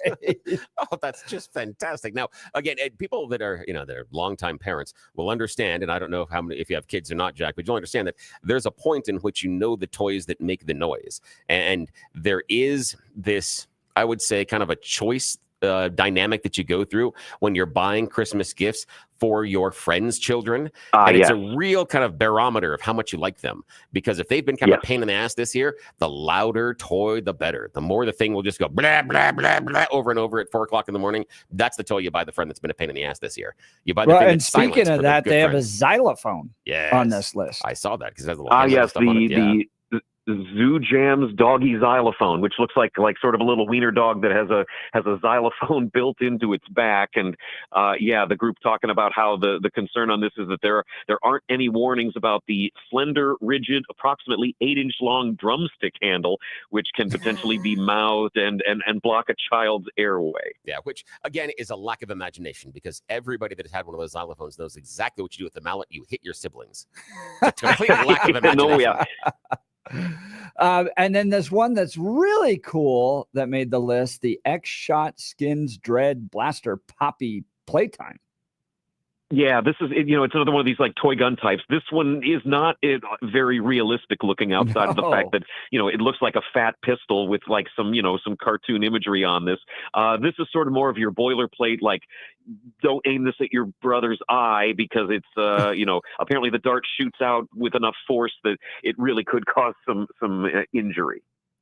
So these ones actually harm your siblings if you try hard enough and have good aim. It says it shoots up to 90 feet, which probably has a bit of juice behind it. Oh, I like that even more. There's my favorite. I found my favorite on the list. That is the one that, the kids will definitely like out there. Absolutely. Now, Jack Crumley, NBC News National Correspondent, we're going to take a little bit of a walk down memory lane with you just for a sec before we cut you free.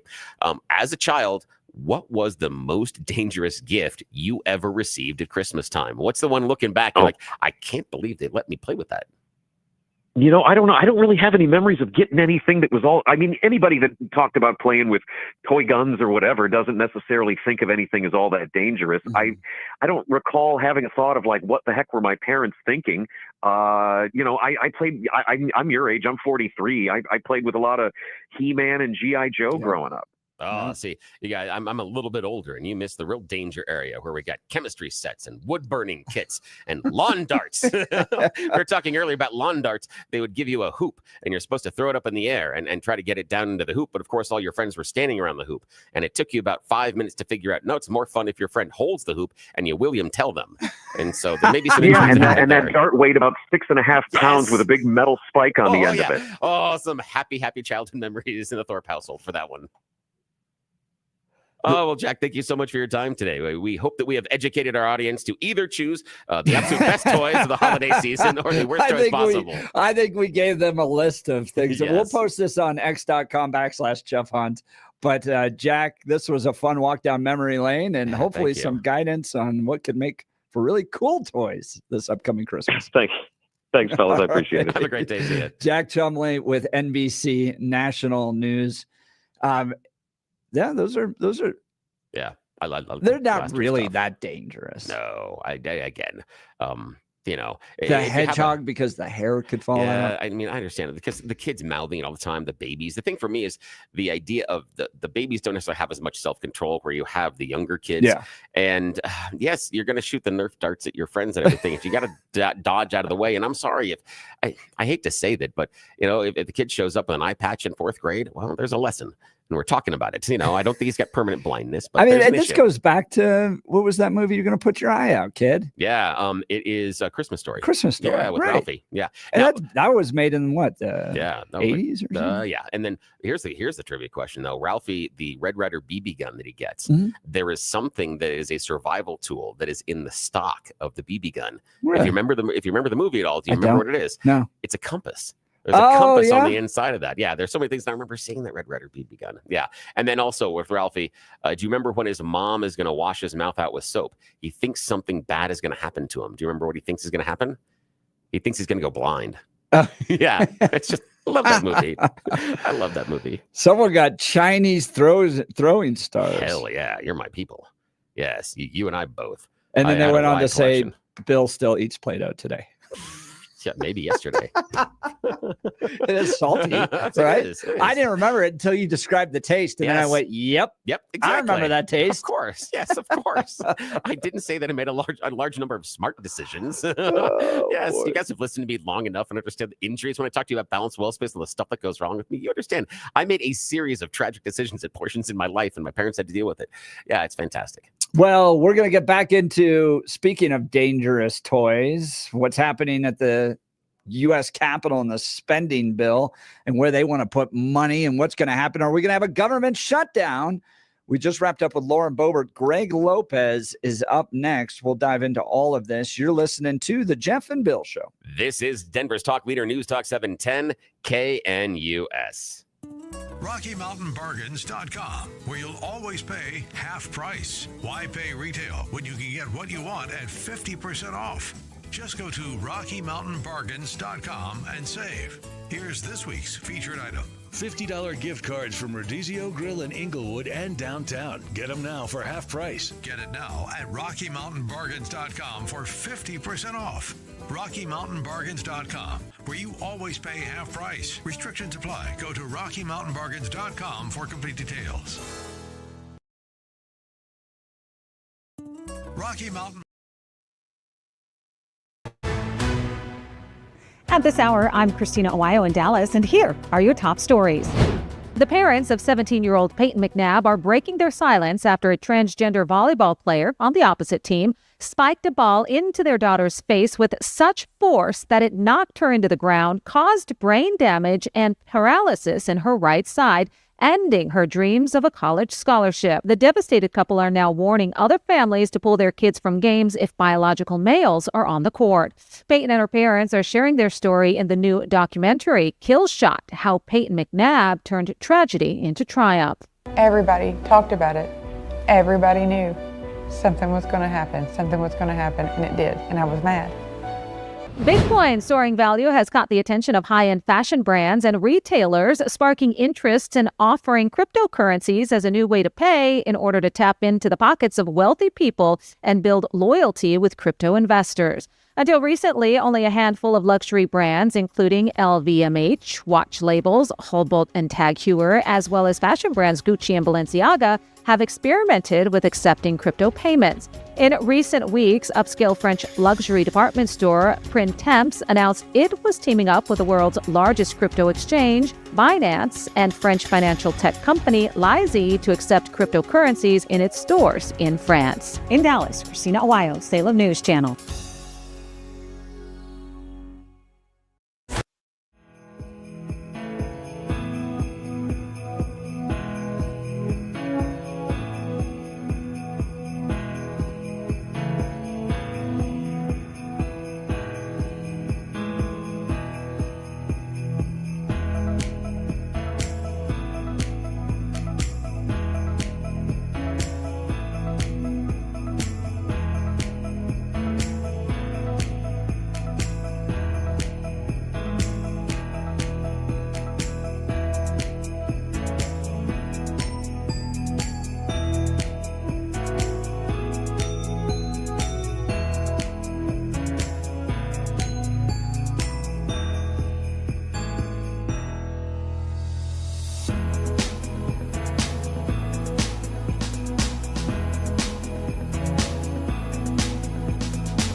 you recognize his voice?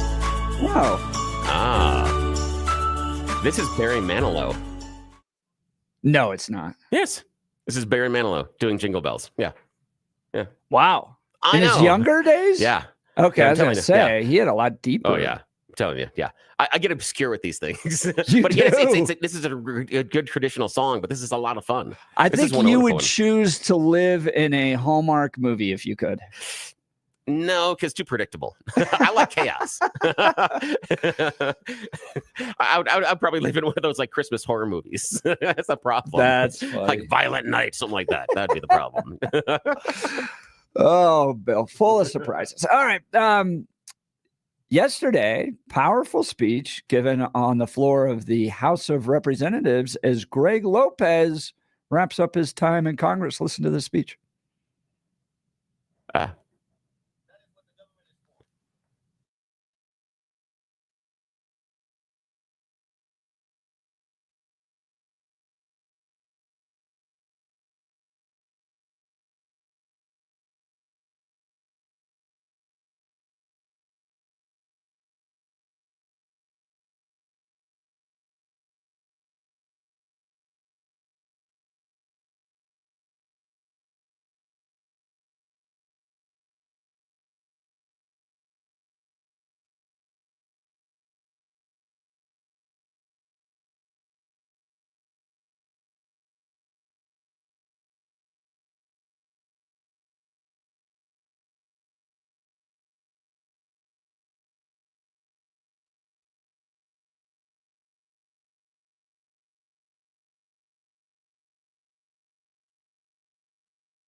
That's Congressman Greg Lopez bidding farewell to the United States House of Representatives yesterday. He joins us on the Jeff and Bill show. Congressman, I have one thing to say to you. Well done, good and faithful servant. Nicely done. Great job, sir. Well, thank you. I really appreciate it. And Billy, if you like chaos, you should be here. The problem is I would start fights in all the wrong places. You're much more behaved than I am, sir. Well, Mr. Lopez goes to Washington and now returns back to Colorado. So as you reflect on your time, we'll get into the budget issues here in a second. We spoke with Congresswoman Boebert about that just briefly a second ago. But I want to talk about your reflections on your time in D.C., and then we'll get into the budget battles in a second. So, how was it? It was a pleasure and an honor, like I expected it to be, to come up here and be the voice of the people of Colorado in the 4th Congressional District. I made a lot of good friends. I got to see behind the scenes, some of the bickering, some of the pettiness, some of the, uneasiness that happens. And, while there's a lot of problems up here as it pertains, as you can see, trying to get the focus on what's in the best interest of this nation, there's a lot of good people that are here. I think just like anything else, right? When leadership is not strong or leadership is wavering, the troops are frozen, and it's difficult to move forward when you don't have a clear path of where you're trying to go. And so, but I've made some great friends on both sides of the aisle. A lot of people don't know this, but Congress has, and I didn't know this until I got up here, they have a flag football game, and they play against the Capitol Police. And I had the privilege of playing. And they put me on defense, and we lost the game against the Capitol Police. But, just a short story. I did make an interception in the game, and I got voted most valuable player. Hey, congratulations. There's part of me that hopes the Capitol Police would always win. It's like which group is most fit to be able to stop the bad guys, the right. sitting members of Congress who attend lobbying dinners regularly, or the Capitol Police. Yes, although I do think that you should include that in your resume, maybe on the back of your business card. Named most valuable player in the 2024 flag football game. I just think that would be important. That's right. I got bragging rights. You know what? And I'm going to tell you this, guys. One of the most treasured moments is that my wife, Lisa, of 37 years, greatly, has always been with me here in D.C. She has come every single day. She's been with me. She's worked with me, with my team. She's asking me questions. She's making sure I'm eating lunch. She's making sure that, I'm not distracted too much. And, without her, I tell you that it probably would have been a little bit more difficult to stay focused on what's going on. But knowing that, my rock, my soulmate was here with me, just meant the world. Oh, she's wonderful. I'm glad you were able to do this as a team, as a partner. All right. So now budget battles. Congressman Lauren Boebert was on last hour, not happy with Speaker Mike Johnson and going, we've had 2 years to address Nancy Pelosi's omnibus spending package. We just continue to push forward with these continuing resolutions. I'll ask you this. Are we going to see a government shutdown Saturday? I'm going to say yes. I'm going to say that, there's no word right now as I sit here speaking with you. There is no word about when will there be a bill for us to vote on. Should we all go home? Today was supposed to be a flyout day. And so everybody's on holding pattern. Here's the interesting thing, guys, and maybe I will get a little bit more insight. One of my requests 3 weeks ago was that I have an opportunity to sit down with the speaker before I left. I've made friends with him. We've spoken. And so he said, yes, of course, we're going to do that, Congressman. And so my meeting was supposed to be Tuesday. As you can imagine, he was running late and so forth. And I wanted to have a private meeting and not in the hallway. So as he's running late, he said, how can I help you? And I said, let's just reschedule. I don't want to have this conversation out in the hallway. And he goes, I agree. Thank you so much. And so I am supposed to have a meeting with him today at 10:30. Now, will that meeting occur? Only time will tell. Yeah, but, that's in an hour. That's right. That's right. So my hope is that he will honor this meeting. I know he's got a lot on his shoulders. He's got a lot on his mind. But I'm going to tell you, based on what I'm hearing, and think about it for a minute, guys. So we shut down the government over the weekend. We come back on Monday, but we need to make sure that people understand that we're not going to be rushing decisions. We're not going to be, just focusing on, hey, we got to vote on some type of continuing resolution so we can all be home for the holidays. But I told the leadership in the caucus, I said, because a lot of people were saying, well, we need to be home for Christmas. And I reminded them, I said, look, there are men and women in uniform that took the same oath of office that we took. And they're not going to be home for Christmas because they have a duty and a responsibility that they signed up for. We're doing the same thing. So we should not worry about being home for Christmas. We should worry about doing the job that we were hired to do and not worry about a holiday on the calendar. Let's just do our job. Let's do it right. And then we can all go home. I love that. Talking with Congressman Greg Lopez, Congressional District 4. So let's talk about doing that job. Mike Johnson, and this, I got to remind people, this is not Mike Johnston, the mayor of Denver. This is Mike Johnson, the Speaker of the House, introduces a 1,500-page bill. Vivek Ramaswamy, Elon Musk, Donald Trump pour through it, don't like it. I think the conservatives in Congress move against it. What would you be willing to pass? Would you be willing to support a smaller, thinner continuing resolution? Would you have voted for this 1,500-page bill? Where would you stand on all this, Congressman Lopez? Well, I was prepared to vote against it. You don't give me a 1,500-page bill that has all these expenditures on it and expect me to vote on it within 24 hours. That's just unacceptable. That's an unrealistic expectation, specifically because I'm not necessarily wanting to go home for Christmas if my job isn't done. I'll go home when the job is done. And so I was a no vote on it. They knew that when they were whipping the votes.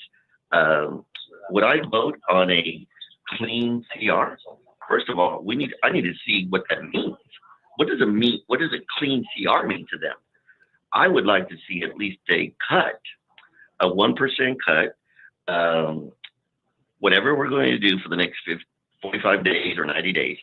Let's show the people that we're willing to make some cuts, because that's really what, the DOJ committee is supposed to be doing. That's what President Trump said we need to do. Let's get rid of the fraud, waste, and abuse. Well, let's at least start telling people, you know what? You haven't been using the money of the taxpayers correctly. So we're just going to give you a little haircut, and then we're going to move forward for the next 90 days. I think that's the most reasonable and common sense thing to do. And I think everybody would support that, at least on the Republican side, because everybody wants to see some cut. Talking with Congressman Greg Lopez, Colorado Congressional District 4. Lauren Boebert brought up in the previous hour that McCarthy's inability to address the omnibus spending issue during his tenure led to essentially his colleagues removing him from leadership. Do you think Mike Johnson has the same problem here? We're still voting on continuing the spending under Nancy Pelosi. Yes, he does. Look, I've been getting texts from my constituents back in Colorado that have my personal cell number. They are all recommending that I vote against the CR. I do believe that, because we haven't done our job as a Congress, we've only passed, in the last 40 years, guys, we've passed a budget only 4 times. All the other times with the continued resolution or omnibus. We've got to stop the madness. We got to stop it. And for me, this is a perfect time to do it. I'm really concerned about the president wanting us to increase the debt ceiling. I mean, if we can't afford our own credit card bills, he's actually asking us to raise the limit on our credit card when we're $36 trillion in debt. That's another conversation that still needs to happen. Are we going to look at raising the debt ceiling in this continuing resolution? And I'm here to tell you, a lot of my colleagues would say, no, we're not going to support that. And rightfully so. Look, let me give you some numbers. I think it's important for you guys to recognize this. A $36 trillion national debt equates to this: $107,594 per person, $272,546 per household, and $498,233 per child. That is the burden that the American people are carrying on their shoulders as we speak. Greg Lopez, Congressman from CD4, joining Jeff and Bill live. I got a question about that debt ceiling limit. I mean, if we just jump back in the Wayback Machine 12 months ago, the GOP was stomping their feet and talking about how you can't raise the debt limit and we can't do it, and this is fiscally irresponsible. And we've heard so many things during the election cycle about the deficit and the debt as far as spending. Why, at this moment, as we are heading into a Trump administration, someone that is supposed to be so concerned about the debt, is he asking and pushing for a debt limit increase? Why is he almost telegraphing to the American electorate that he is going to raise the deficit when he gets into office? Because if he wasn't going to raise the deficit, he wouldn't need the debt ceiling limit to go up. Why are we doing this now? Well, that's an interesting question, right, Bill? It's like, you know what? Sometimes I wonder, here's a new boss, same as the old boss, And it's like both sides of the equations are the Democrats and the Republicans. Sometimes when they're in power, they're doing the same thing that they accuse the other one of not doing it correctly. So here's what I will tell you. It's important for us to always recognize there are 3 branches of government: the executive branch, the legislative branch, and the judicial branch. It is great that the president would like us to know what he would like in his opinion. But ultimately, the legislative branch is responsible for the purse of the people. We decide how much money should be spent. We decide whether the debt ceiling should be raised or not be raised. And while the president can give us his opinion, I would urge, and I'm urging my colleagues, that's exactly what it is. It's his opinion. We are the ones that are going to be voting on it. Now, Greg Lopez, the congressman for CD4, joining Jeff and Bill live, and I agree with you. I agree with somewhat both sides and both parties say one thing, and then when they get into power, do something else. And I want to talk about something that we've been hearing different reports about in this continuing resolution. I'm seeing in some media reports that there is a $70,000 pay raise for members of Congress. And in other reports, I'm hearing that it's a cost of living increase that's going to be about $6,500 to $7,000. Based on what you know now, which one of those stories is more accurate? Well, the good thing about it is that's off the table now, because that was on the old CR. So that's no longer being discussed. But here's what I tell you that I'm hearing, because again, I haven't had a chance to read it, but it is a cost of living increase. But I think what they're trying to say is it's retroactive back to 2009. And so that's where you get the $70,000. Oh, that's the game they're playing. I get it. So it would be like going to your boss and saying, can I get a raise right now? Oh, but can you raise my pay and give me back pay for the last 7 years? Oh, yeah. That's a devious, dirty trick. I didn't know you could do that. That's From awful. DC, you're surprised? That is awful. Now, Congressman Greg Lopez, you're wrapping up your time in Congress. Any updates on what you're going to be doing next? Are you going to be joining the Trump administration, running for office here in Colorado? What's next for the Lopez family? I'll tell you this, Jeff, a lot of people are asking me that question. I'm keeping all my options open. When I get back to Colorado, I'm going to have some conversations with some good advisors, and talk about, what really is what we need to focus in on. Of course, we know Colorado is broken. You see what's happening with Brenda Arregua, how the governor has really botched that whole thing, in denial. Everything that we look at, there's a lot of things broken in Colorado. I have a lot of people that are asking, again, you need to come back to Washington. We need your voice. We need your strength. And I don't know, I may end up with the administration. I'm going to go wherever the Lord takes me, because I'm a servant of his, and only time will tell. Well, here's what I've always appreciated about you. I can tell you from behind the scenes, because Greg and I are friends, and I've seen this up close and personal. Greg is mission focused first, which means you'll often find him testifying down at the Colorado State Capitol on a pro-life bill, for instance. No cameras around, no one there to watch. It's not about building his personal name ID or anything like that. He just cares about issues like the sanctity of life, limited government, free markets, those types of things. And so you'll often find Greg Lopez working where he can to advance the mission. And I think the voters of Congressional District 4 recognize that. They put you in office, and you'll continue to do this work wherever the Lord puts you. But I can say this as a constituent of yours, as a voter of yours, you did a fantastic job in Washington, D.C. Well done, good and faithful servant. We look forward to seeing you back here in Colorado soon. Yes, that's wonderful. Yeah, well, congratulations. Thank you so much. And I look forward to sitting down with you guys. You All guys right. have a great rest of your day. We'll have you too, and we'll Merry have you in Christmas. studio for sure. Merry Christmas, Yeah. Greg Lopez, Congressional District fantastic. 4. All right, we'll continue. You're listening to the Jeff and Bill Show. We are Denver's talk leader, News Talk 710 KNUS.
Who's this?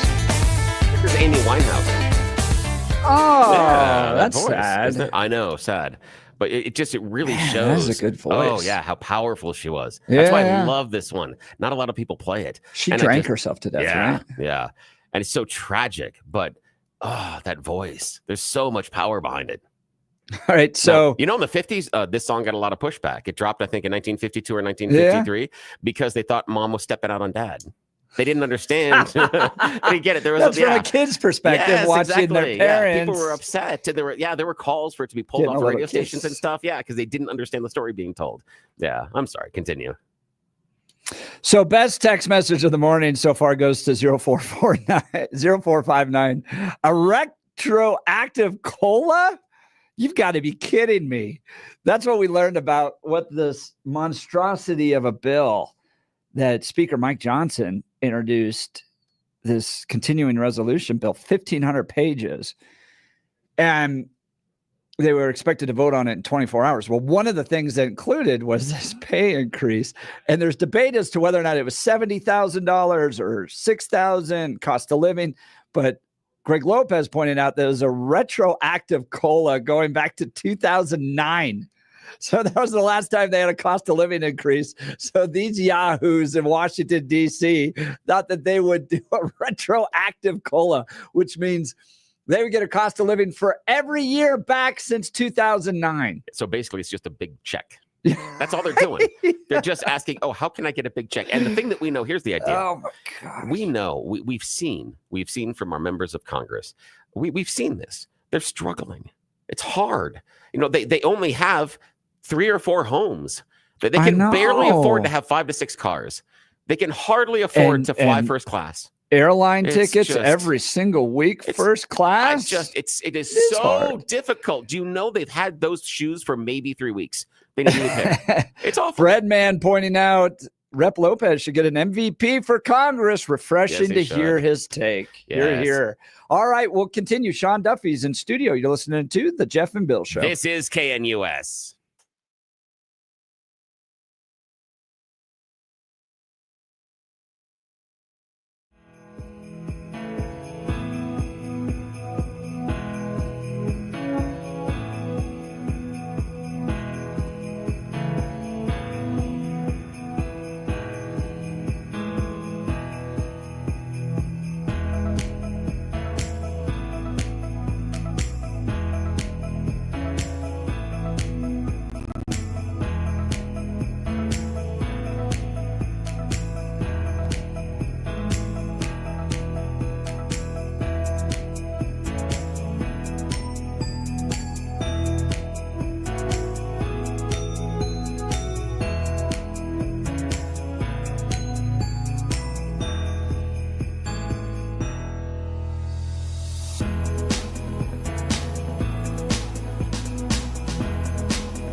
It is 8 a.m. in the Mile High City. Good morning, Denver, Colorado. You've tuned into the Jeff and Bill Show, News Talk 710 KNUS. I'm your co-host, Jeff Hunt, along with Bill Thorpe, bringing you the freshest insights and hottest takes from the right, left, and center. It's Thursday, December 19th. You're waking up and heading to work in the greatest country in history. Congratulations. We got a whole hour planned for you of engaging discussions, critical analysis, but most importantly, your phone calls and texts, because this right here is where Denver's voice is heard loud and clear. All those other stations, they'll give you a monologue. We invite you to be a part of the conversation. Plus, text messages come right into the text line, 720-819-5115. That's the Dan Capitalist Law text line, 720-819-5115. Or you can call us at 303-696-1971. Speaking of text messages, text message from George Brockler. I sure hope I'm not too late, but do not let Sean Duffy into the studio. He gets too handsy around the microphones. Particularly with George. Yeah. It's odd when you meet George and he's like, well, you sure you don't want to strip search me? Like, I don't think that's a relationship yet, sir. But, I appreciate it. He's nothing but arm candy. That's for sure. Yes. Former Deputy Chief of Staff to Governor Bill Owens is going to be joining us. He's got a great piece in the Denver Gazette here, quantity over quality down at the for legislation down at the state capitol. This is something we talk all about, and it drives me crazy. I love the fact you wrote this, where they passed like 500 bills, and I asked people, well, was there anything that you're aware of that they passed down at the Colorado State Capitol that genuinely improved your life?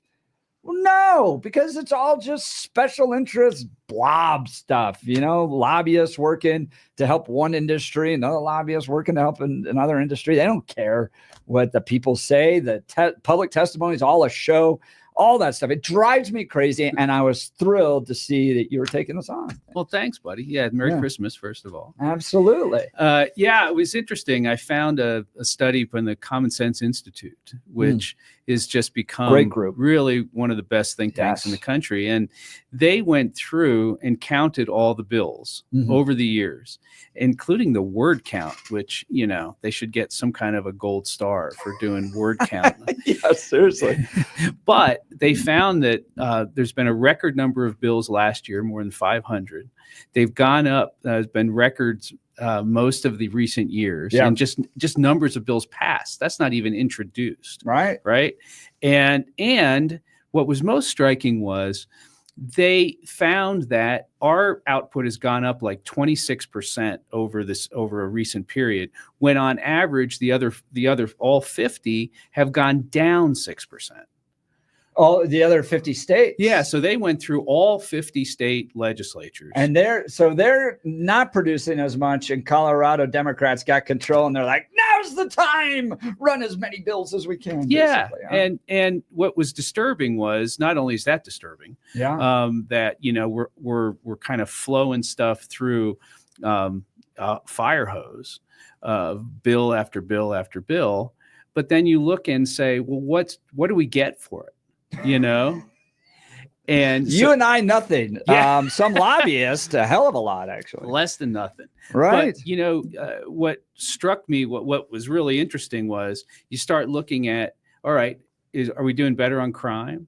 Are we doing better on schools? Are we doing better on environmental output? Are we doing better on jobs? And the answer is no. I'd be hard pressed to find anything. Right. I mean, I guess these special projects, so kids attending these pre-K, universal pre-K, I don't think it's a good thing, but there's more of the Democrat. I'm putting myself in the Democrats' perspective. They go, we got more kids in universal pre-K. We got more kids getting school lunches. Yeah, I mean, I think there are certainly, if you went through the 500 some bills that passed, obviously everybody can find something that's really good. But in the main, you look at how is Colorado doing, the average person, in return for having a record number of bills and bucking national trends in terms of this just fire hose of legislation. Yeah. But what happens is these folks get into the legislature and like, well, I got to do something. I got 5 bills to do, so I'm going to do something. And they don't ask that very fundamental question. basic question. Is this the role of government? Exactly. And they would probably say yes. Right. Right. Yes, we need to do. Of particular interest to me is, I've represented the steel mill in Pueblo for a number of years. Oh, have you? And that is an exceedingly complex operation, which every legislator should go through, every single one of them, because it's not only exceedingly complex, there's an environmental component to it. And so every year there are dozens of bills that I'm sure the people in Denver and Boulder think is just wonderful for the environment. Problem is, you can put 1,000 working families out of business down there. Wow. And so more and more what the Democrats are achieving with this 550 bills is they're driving business and labor together.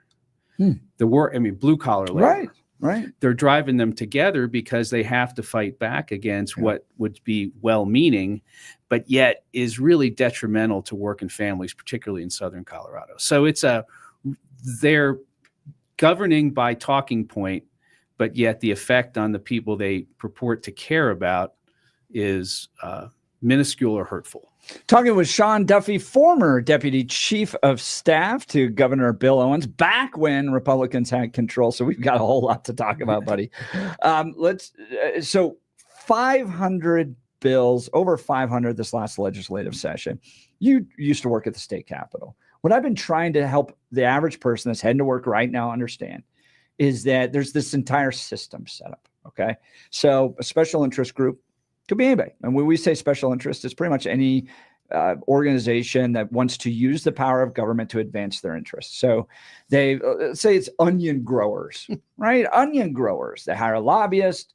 The lobbyist goes to a Republican and Democrat fundraiser. Typically, they're going to play both sides, because what you never want is for your issue to become partisan. You want your issue to become bipartisan.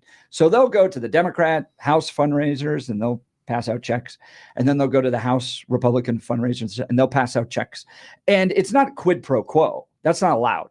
But all the lawmakers know where the checks came for them to get elected. So come post-election season, the lobbyist from the onion growers shows up and knocks on the door and goes, "Hey, Sean, I sure appreciate, congratulations, first of all, on getting elected. And I sure would appreciate, one of the few bills you're allowed to run, because state legislators only are allowed to run a few bills each. Help us here with our onion prices or something, or our competitors. The zucchini operation, for instance, is taking some of our business. We'd like to put a little bit more regulations on the zucchini operators. Here's a bill I've already written. Would you please consider introducing this?" And of course, they're going to do it. Now, they'll host a public gathering to take comment, but this was decided behind closed doors a long time ago with checks and with wink, wink, nod, nods, and special interests and all that. And I remember asking Hugh McKean, who was the House Minority Leader one time, we were trying to stop this crazy abortion bill, I think it was. And I said, "Well, who do you negotiate the amendments with?" He goes, "Well, I call the ACLU." Yeah. I don't even call my Democrat. They couldn't even write the bill. Yeah. The ACLU wrote the bill. So I got to negotiate amendments with these special interest leaders and their lobbyists who actually wrote the bill. So, I mean, that's probably what happened with the majority of these 500 bills. I've had the same exact experience where a very prominent Democratic leader told our group on emissions issues to go work with the environmental lobby. And if they like the amendment, I'm into it. And we'd ask specific questions, and they're just like, "Ask them. Here's a card." Literally push the card across the table and say, "Go talk to them." And, now I'm not being partisan about that. I mean, if that were happening with Republicans, I'd be equally irritated and appalled, right? I mean, if you're going to introduce a bill, you should know what's in it, be able to defend it, and be able to have facility to work with it. And explain why it's best for the people of Colorado, not just a delivery mechanism for one industry that wants to advance itself through government. And part of, the fun part about writing a weekly column is you get to dive into some of these issues in a little more depth. And what I found was super interesting, and what I remember from being up there is, we've had issues where they introduce a bill, the Denver Boulder folks introduce a bill, and the technology doesn't even exist yet to implement what they have in their bill, particularly on emissions, because it's so complex. Yeah. And so you go to the experts on our side and say, okay, how does this work? And they say, it doesn't. The technology does not exist to do this. Wow. And you go back to the legislators and they're like, they kind of shrug and say, we're going to run it anyway, because it's a great headline, right? So that's where we are, is, governing by talking point is how you get 550 bills, most of which don't accomplish anything or make things worse, particularly when we're talking about crime, drug policy, you name it. Sean Duffy, former Deputy Chief of Staff to Governor Bill Owens, Jared Polis brought out this nice table saw, and he cut 208 regulations. By the way, I like to point out that's about 1% of all the duplicative regulations that exist out there. Speaking of headline generating, Jared Polis is talking about how he's reducing all these regulations. Well, I mean, the real problem is what are you really doing? I mean, in the column, the Colorado Chamber did a really exhaustive study and talked about there's 200,000 regulations, some of that which are just duplicative, not just in its entirety. 200,000 that are duplicative in themselves, and not helpful, by the way. And so, what do you do about that? And so, getting out a table saw and doing gimmicks and all that, lovely, right? But at the end of the day, what's being accomplished? Are you really serious about cracking open the 200,000? That's a table saw I'd like to see. Right. And, he's good at breaking the glass on the thing. No, he's not good. You saw that. That's right. He's terrible at it. You have to hit it a bunch of times in order to get over it. The glass pane just fell over. Didn't shatter. It didn't break it. It just went clonk. That's not how this works. And again, who's responsible for that stunt because you didn't test it first? And then again, and they also put it on the ground. There's so many things. And the table saw thing was also phenomenally stupid because, one, it was in the office. Two, how he did it was dumb. But if you want, it's not as dramatic. You want something dramatic, you do something through a shredder, or you light it on fire and throw it into something would be very Colorado, throw it into a burn barrel. Get a burn barrel out there like the farmers do and throw the regulations. But what he did Plus was you get fire. True to Boulder progressive form and Jared Polis form is he's taking the scraps and making a painting from them. I'm not kidding. That's exactly what he wants to do with it. But he's never going to do a burn barrel because that screws up his carbon footprint. Exactly. So, But how good would it have been if he brought out there at the burn barrel, throw the regulations, they light them on fire, and then he starts doing s'mores? I mean, that's an image. That's an image that's going to go viral. That's what you need to do. So we're talking with Sean Duffy, former Deputy Chief of Staff to Governor Bill Owens. He's got a piece in the Denver Gazette. If you go to denvergazette.com, denvergazette.com, great news organization. Quantity tops quality for legislation at the Capitol.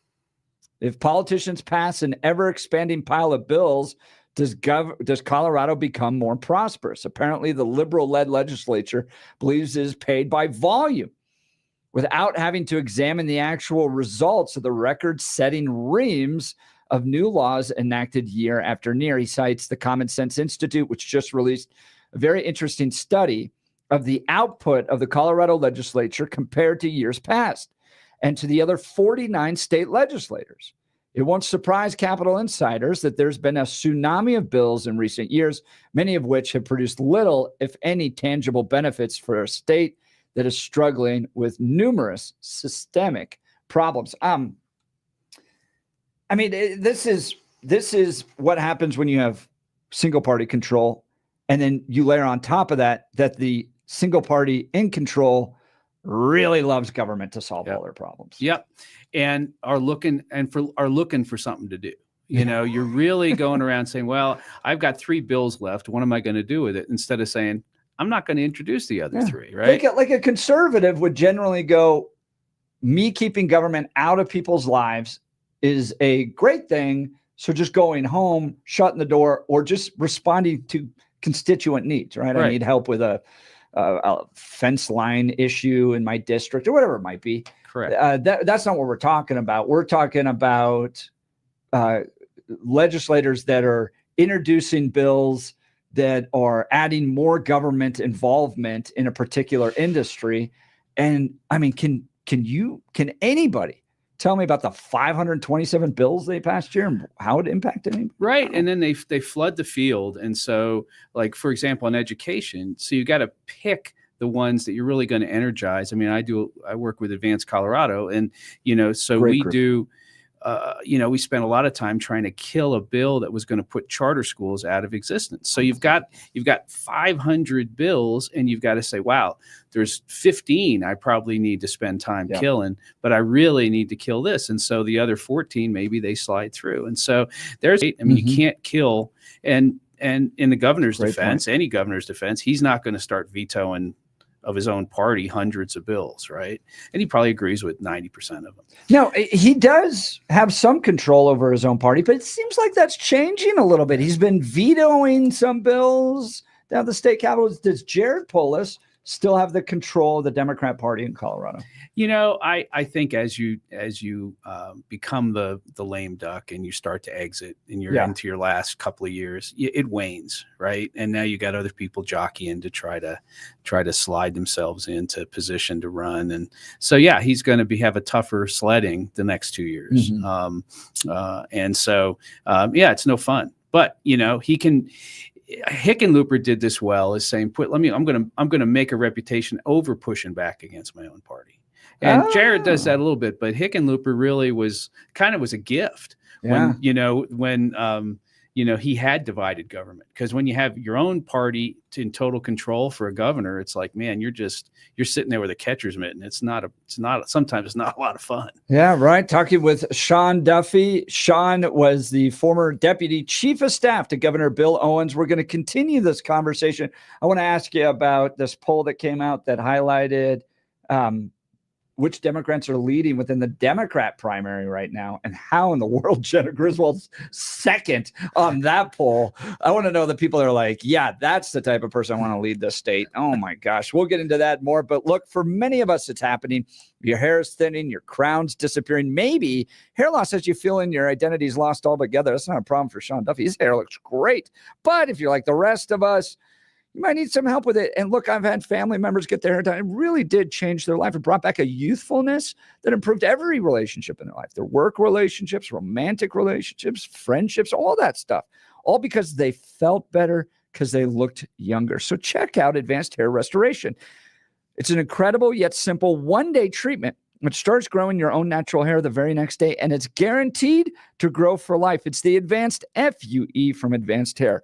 Look, we've all seen the pills and lotions that come with monthly subscriptions. They help retain what you have, but what if what you want is your own natural hair permanently in specific areas? From Advanced Hair's state-of-the-art facilities to world-class Dr. Tanya Paul's, it's not maybe your hair will regrow. It's guaranteed that your new hair will grow. You decide how much, how thick, and where. It's why Advanced Hair is the winner of Westward's Best of Denver. For your free consultation, $250 off and 250 free hair grafts. Call 720-459-HAIR. That's 720-459-HAIR or advancedhair.com. That's advancedhair.com. We'll continue our conversation with Sean Duffy, former Deputy Chief of Staff to Governor Bill Owens and columnist with the Denver Gazette. You're listening to The Jeff and Bill Show. We are Denver's talk leader, News Talk 710 KNUS. Partly cloudy skies across the region today and mild. Denver and the Front Range will have a very quiet stretch of weather through the weekend and probably through Monday and Tuesday before we see a little bit of a weather system approach and move in on Christmas Day. In the meantime, expect a mix of high clouds and sun, breezy periods and mild. Highs today through Sunday, upper 50s to near 60 degrees. Overnight lows will mostly be 20s and 30s. Meteorologist Don Day in the 710 KNUS Weather Center. RockyMountainBargains.com, where you'll always pay half price. Why pay retail when you can get what you want at 50% off? Just go to RockyMountainBargains.com and save. Here's this week's featured item. $50 gift cards from Rodizio Grill in Inglewood and downtown. Get them now for half price. Get it now at RockyMountainBargains.com for 50% off. RockyMountainBargains.com, where you always pay half price. Restrictions apply. Go to RockyMountainBargains.com for complete details.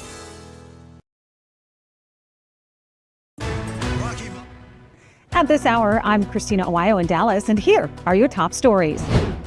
New details are emerging in the case of a family of 5 that was found shot to death in their Utah home after a relative contacted police for a welfare check. Police now saying the father killed 4 of his family members before killing himself. The bodies inside the house were the 42-year-old father of the family, the 38-year-old mother, an 11-year-old son, a 9-year-old daughter, and a 2-year-old daughter. The bodies of the mother and the 2 daughters were in a bedroom in the upper level of the home. The bodies of the father and the 11-year-old son were in the living room of the home. The 17-year-old son was in the garage. He was shot in the head, suffered a severe brain injury, but survived. He was taken to a hospital where he remains in critical condition. A small handgun was found under the body of the father. Police saying that there was no note, no motive, and no past history of calls to the home. President Donald Trump is responding to a report released by a House subcommittee recommending that former Congresswoman Liz Cheney be investigated for her actions during the January 6 hearings, saying Liz Cheney could be in a lot of trouble based on the evidence obtained by the subcommittee, which states that numerous federal laws were likely broken by Cheney and they need to be investigated by the FBI. That's what you need to know at this hour. In Dallas, Christina Ohio, Salem News Channel.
good. Who's this? This is Randy Travis. That is Randy Travis. That's right. Yeah, and I think, because Sean's in here and we're being all nice and stuff, and so a little kissy and having fun. So thought this was appropriate. Yeah. We are being nice, but we're having a good conversation. Yes, joining us live in studio is Sean Duffy. Sean is the former Deputy Chief of Staff to Governor Bill Owens. Does a lot of work within the conservative movement. Advanced Colorado, serves as a columnist with the Denver Gazette. We've been talking, the just volume of bills that are passed at the Colorado State Capitol have nothing to do with actually improving anybody's lives. But I do want to shift here. This is something I love because, well, first of all, parties change. And it's important to understand that. We have 2 of the 3 oldest parties in the world in America, Republican and Democrat. So parties constantly shift and adjust. And the reason we've been able to stick around so long is because they shift and adjust. Now, I worked for Mitt Romney in 2012, worked Rick Santorum's primary, and then was one of like 3 people from Santorum's team that went over to work on Romney's team. And then Romney loses, and Romney and the Republicans host this big kind of like, oh my goodness, why can't Republicans win? We're just a bunch of country club stiffs. Nobody's connecting with us. And so they wanted to come up with this grand strategy to appeal to Hispanics and blue collar folks and all that. Santorum was tapping into this a little bit. He wrote a book called Blue Collar Conservatism. And Rick tells me that he got a call from Trump in like 14 or 15 after he'd written the book. And so he goes to Trump Tower, meets with him there. And Trump, who's a billionaire with gold toilets in Manhattan, is talking about this book, Blue Collar Conservatism. And he says, Rick, I read your book. And Rick goes, no, you didn't read my book. You're Donald Trump. You don't read books. He goes, no, seriously, I did. I really read your book. And you saw Trump embrace the idea of blue collar conservatism.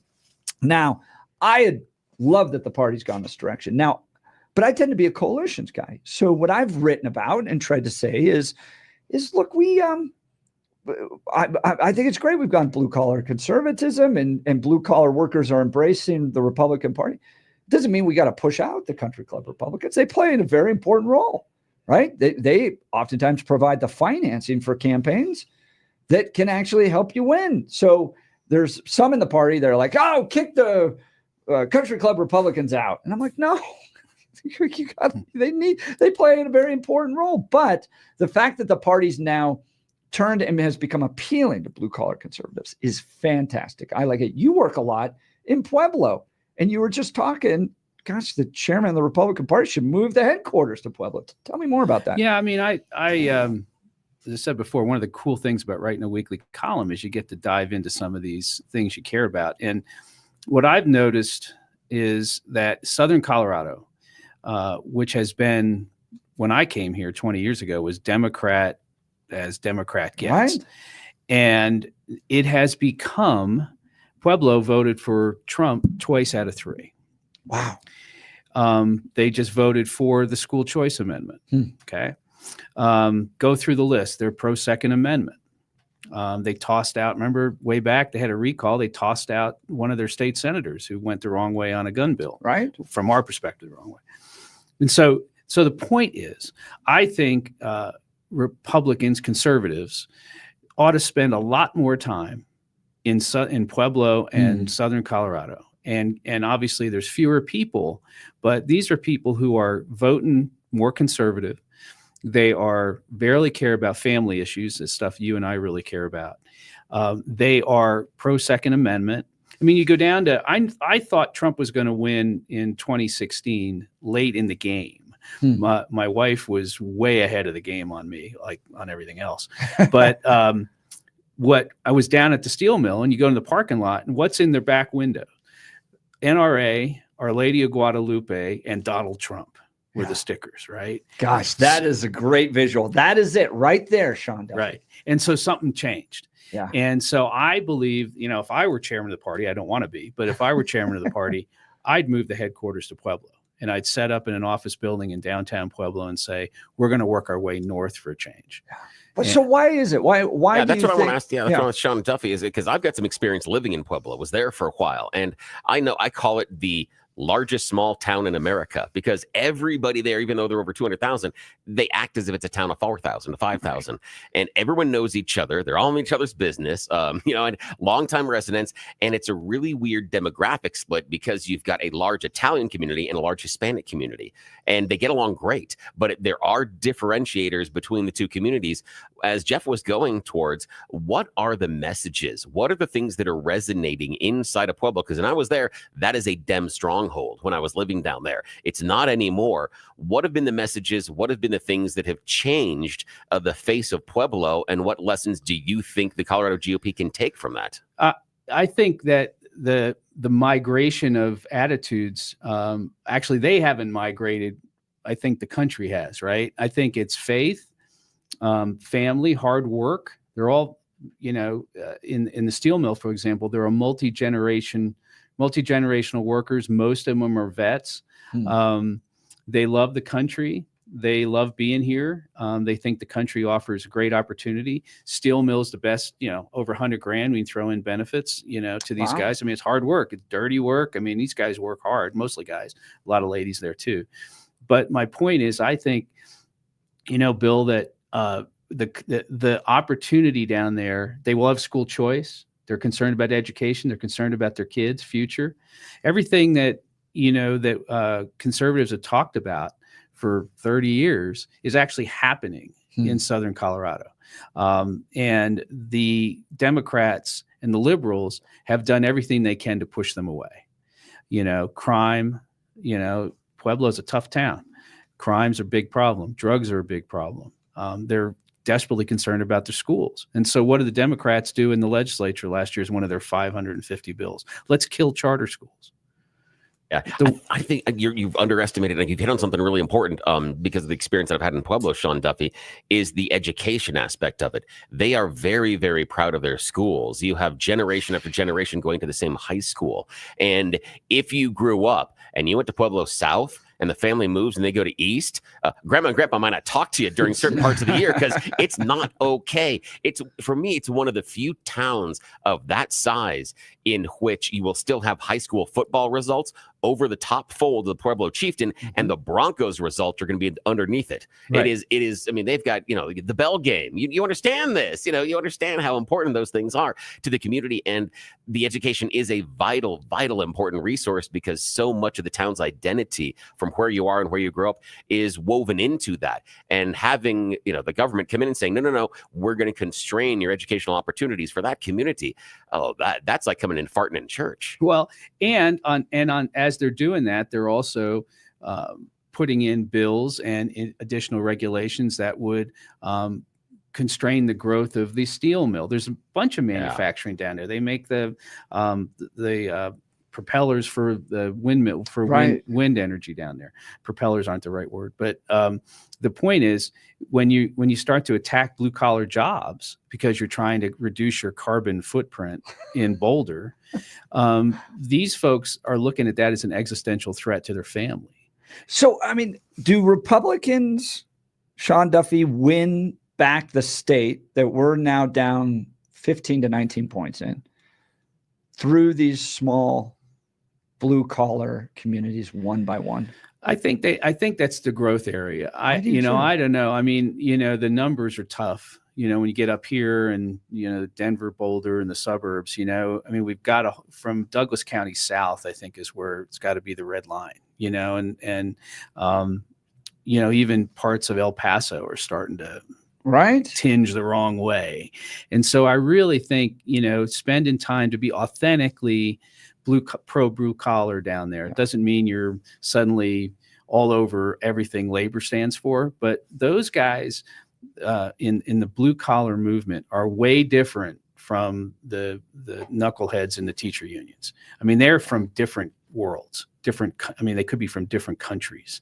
And they just don't see the government union point of view, and they think it's weird. And so, but they are concerned about what are we doing to grow these jobs, to make sure. I mean, one of the most arrogant things I think liberals do is they tell guys, mostly guys, who are in mining or steel or making stuff that, oh, we'll get rid of your job. It'll be good for you because we're going to teach you how to code. And these guys have hands like, oven mitts, and they're like, yeah, I'm going to code for minimum wage where I'm making $100,000. Yeah. And it's just arrogant. Right.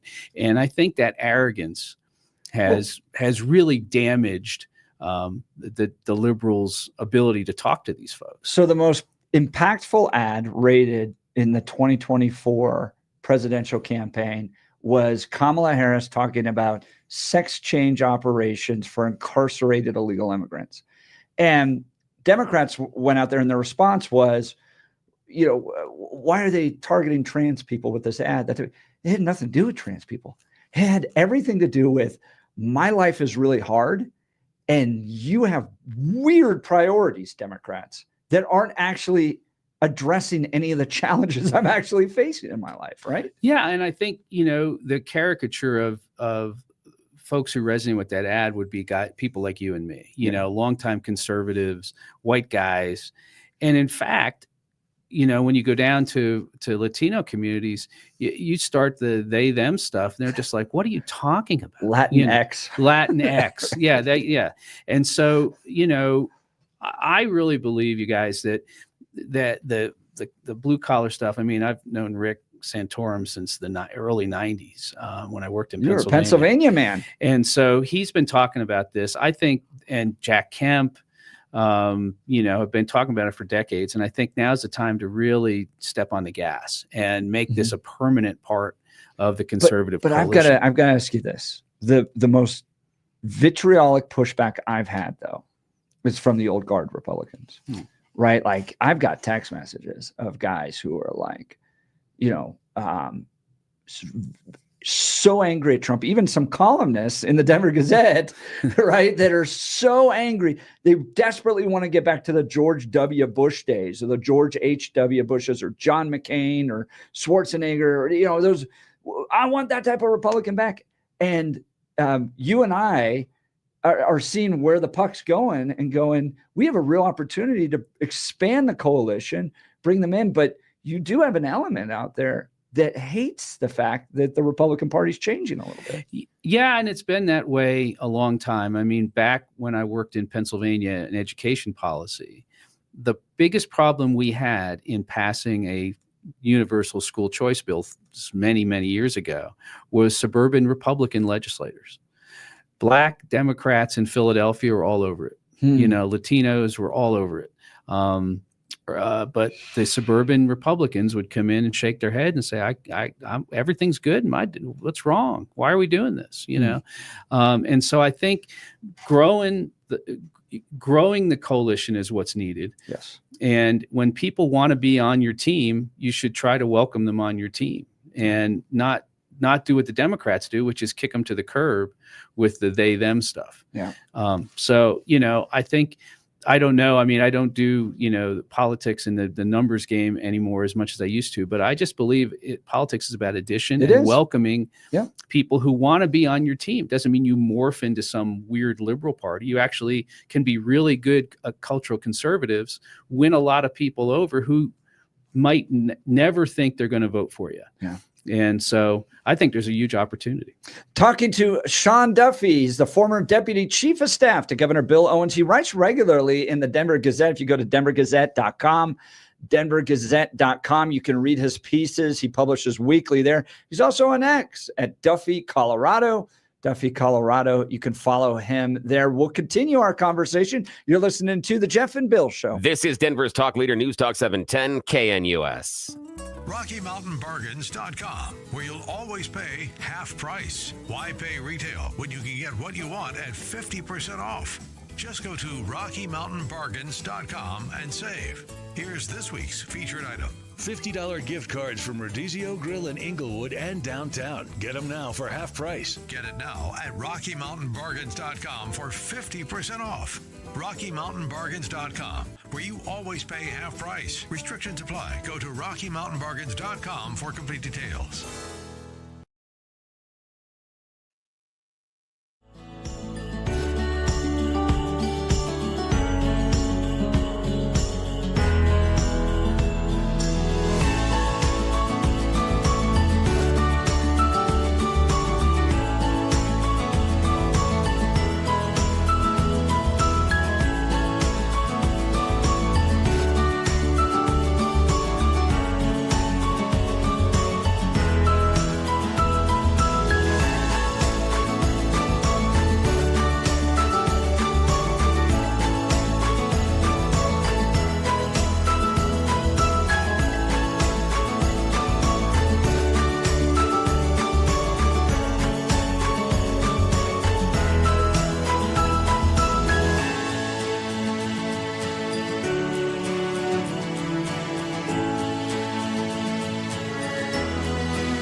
Welcome to the Jeff and Bill show where Billy plays obscure Christmas. Yeah. Do you know this one? Have you ever heard this before? No, Sean. Yeah, Sean. Have you heard Yeah, this? it's a deep cut. Yeah. This is Ding-a-Ling the Christmas Bell by Lynn Anderson. Lynn Anderson? Yeah. I've never even heard of Lynn Anderson. Oh, she's a country star. I mean, been years. But the cute thing is this entire story is about this little jingle bell and his journey through Christmas. Yeah, she like anthropomorphizes it. It's fantastic. It's just such a cute little song. Sean Duffy's joining us live in studio, former Deputy Chief of Staff to Governor Bill Owens. Last time we had a Republican governor in Colorado, it was a while ago now, unfortunately, and Colorado's gone a much different direction. I want to get into politics in a second, but you've got a piece coming out on the Christmas Carol, huh? Yeah, my column comes out on Wednesday, so I get Christmas Day and New Year's Day this year. Nice. So it'll be read by dozens, I'm sure. And but I love the book, The Christmas Carol. I reread it every Christmas, and I love the movie, the best movies, the 1951 version. If you want to geek out on Christmas Carol. Nice callback. That's fantastic. You are correct, sir. That's, the Muppets one is a close second for me, just because it's fun. But you're right. You're right. The classic. Where's the Mickey Mouse one fall into all that? Yeah, it's further down the list. It's Mickey Mouse is too cute. The Muppets understand the dark tone of the story, and there's some things in there they do. So yeah, I appreciate that. I haven't decided what it's going to be about yet, but I decided, I want to write it. Do you read it as a family? I read it myself quietly, and trying to get my son, who's 13, that's like to sit down, and he's not going to watch anything in black and white, but I love to, I read parts of it out to him, and he's like, that's okay. Now a little bit of a trivia question. Now, Sean, you don't have to go first, but Jeff gets to go first. So in the fail. Yeah, no. How many ghosts are visited there? How many 3, ghosts? Right? No, 4. Because it's the ghost of Christmas past, present, future, and Cratchit. Bob Cratchit shows up first. Oh, it's 4 ghosts. Yeah. Sean knew immediately. That's why he's the man. Good job, Sean.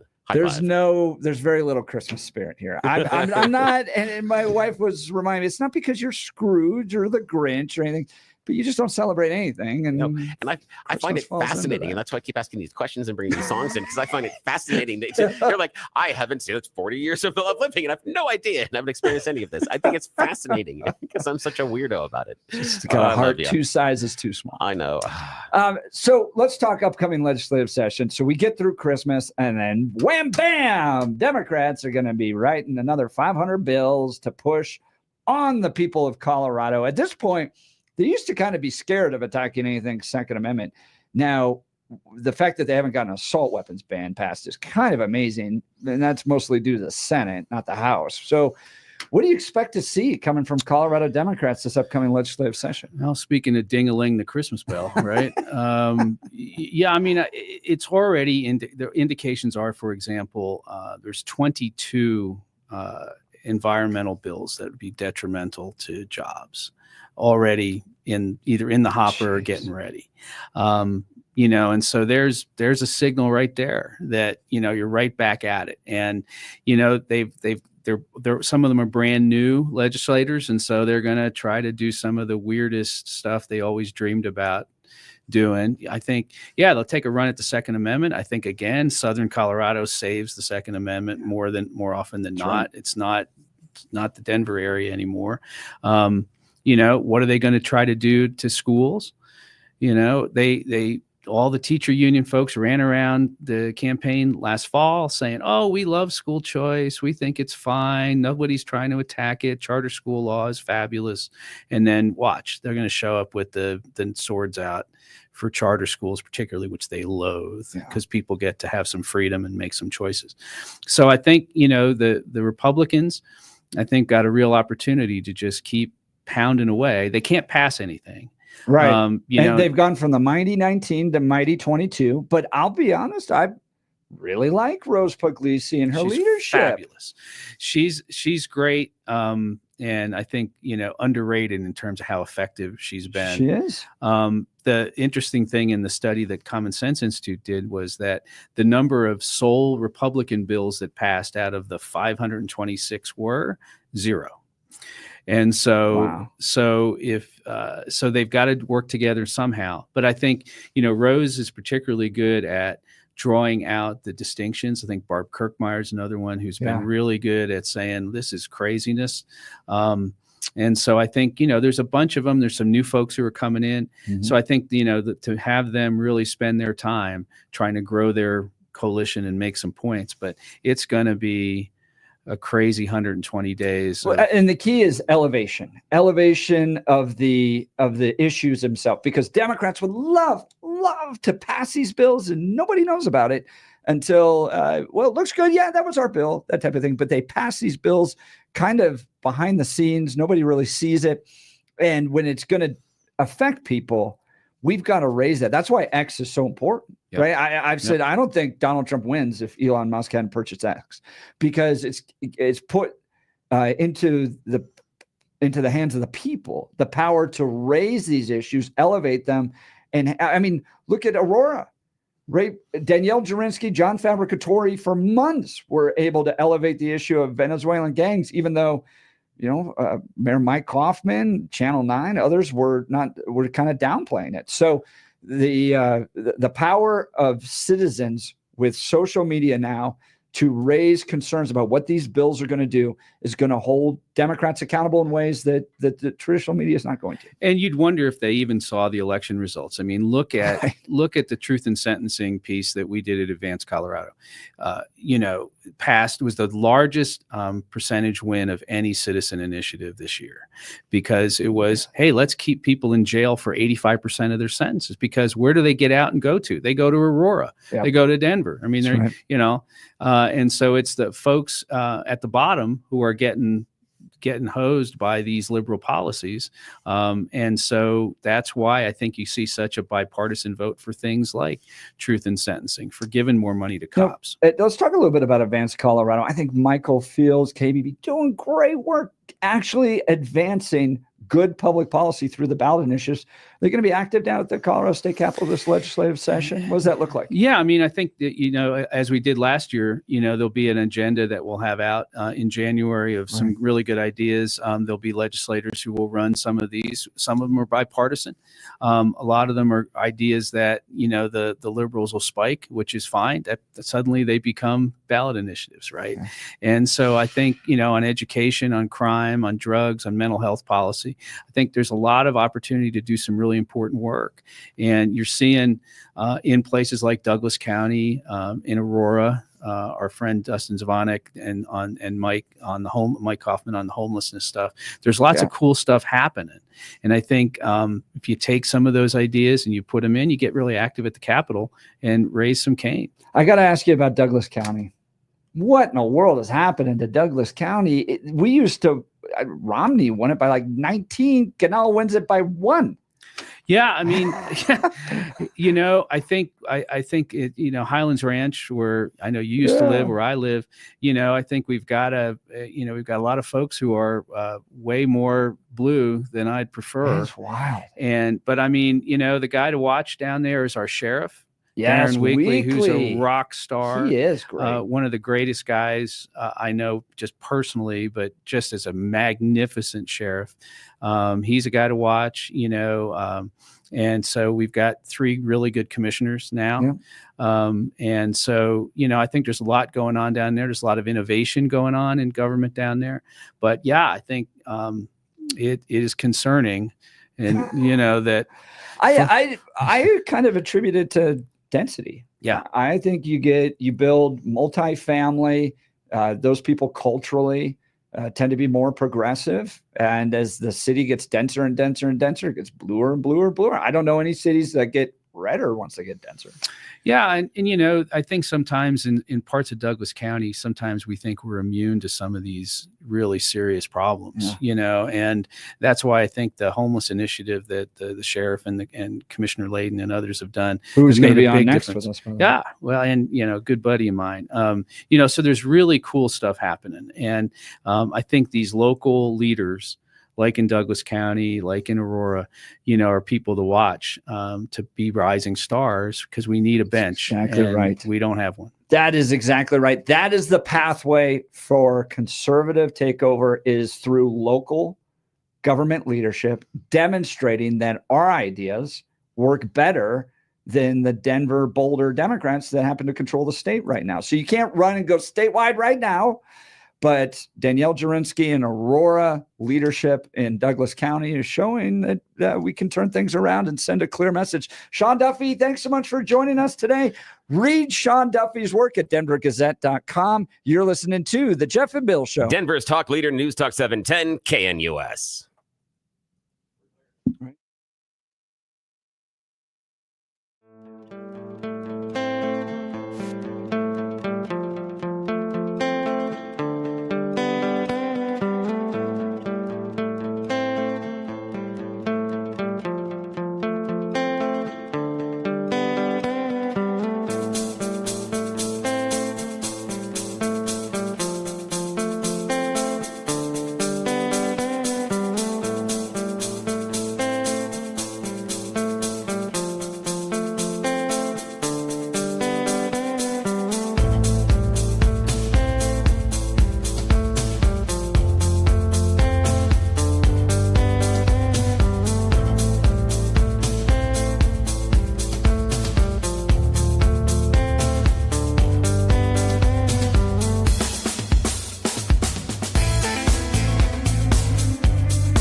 It is 9 a.m. in the Mile High City on this Thursday, December 19th. Good morning, Denver, Colorado. You've tuned in to the Jeff and Bill Show, News Talk 710 KNUS. I'm your co-host, Jeff Hunt, along with Bill Thorpe, bringing you the freshest insights, hottest takes from the right, left, and center. Congratulations. You're heading to work in the greatest country in history. We're off and running. We got a whole hour planned for you of engaging conversations, critical analysis, most importantly, your phone calls and texts, because this is where Denver's voice is heard loud and clear. So get another cup of coffee, Denver. Let's finish out the week well. Next week, it's holiday week.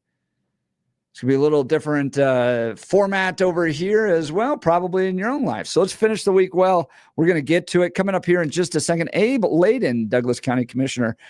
The county has sued the state of Colorado over being a sanctuary state, well, a Denver district court dismissed the county's lawsuit against 2 state immigration laws, but they're planning to appeal.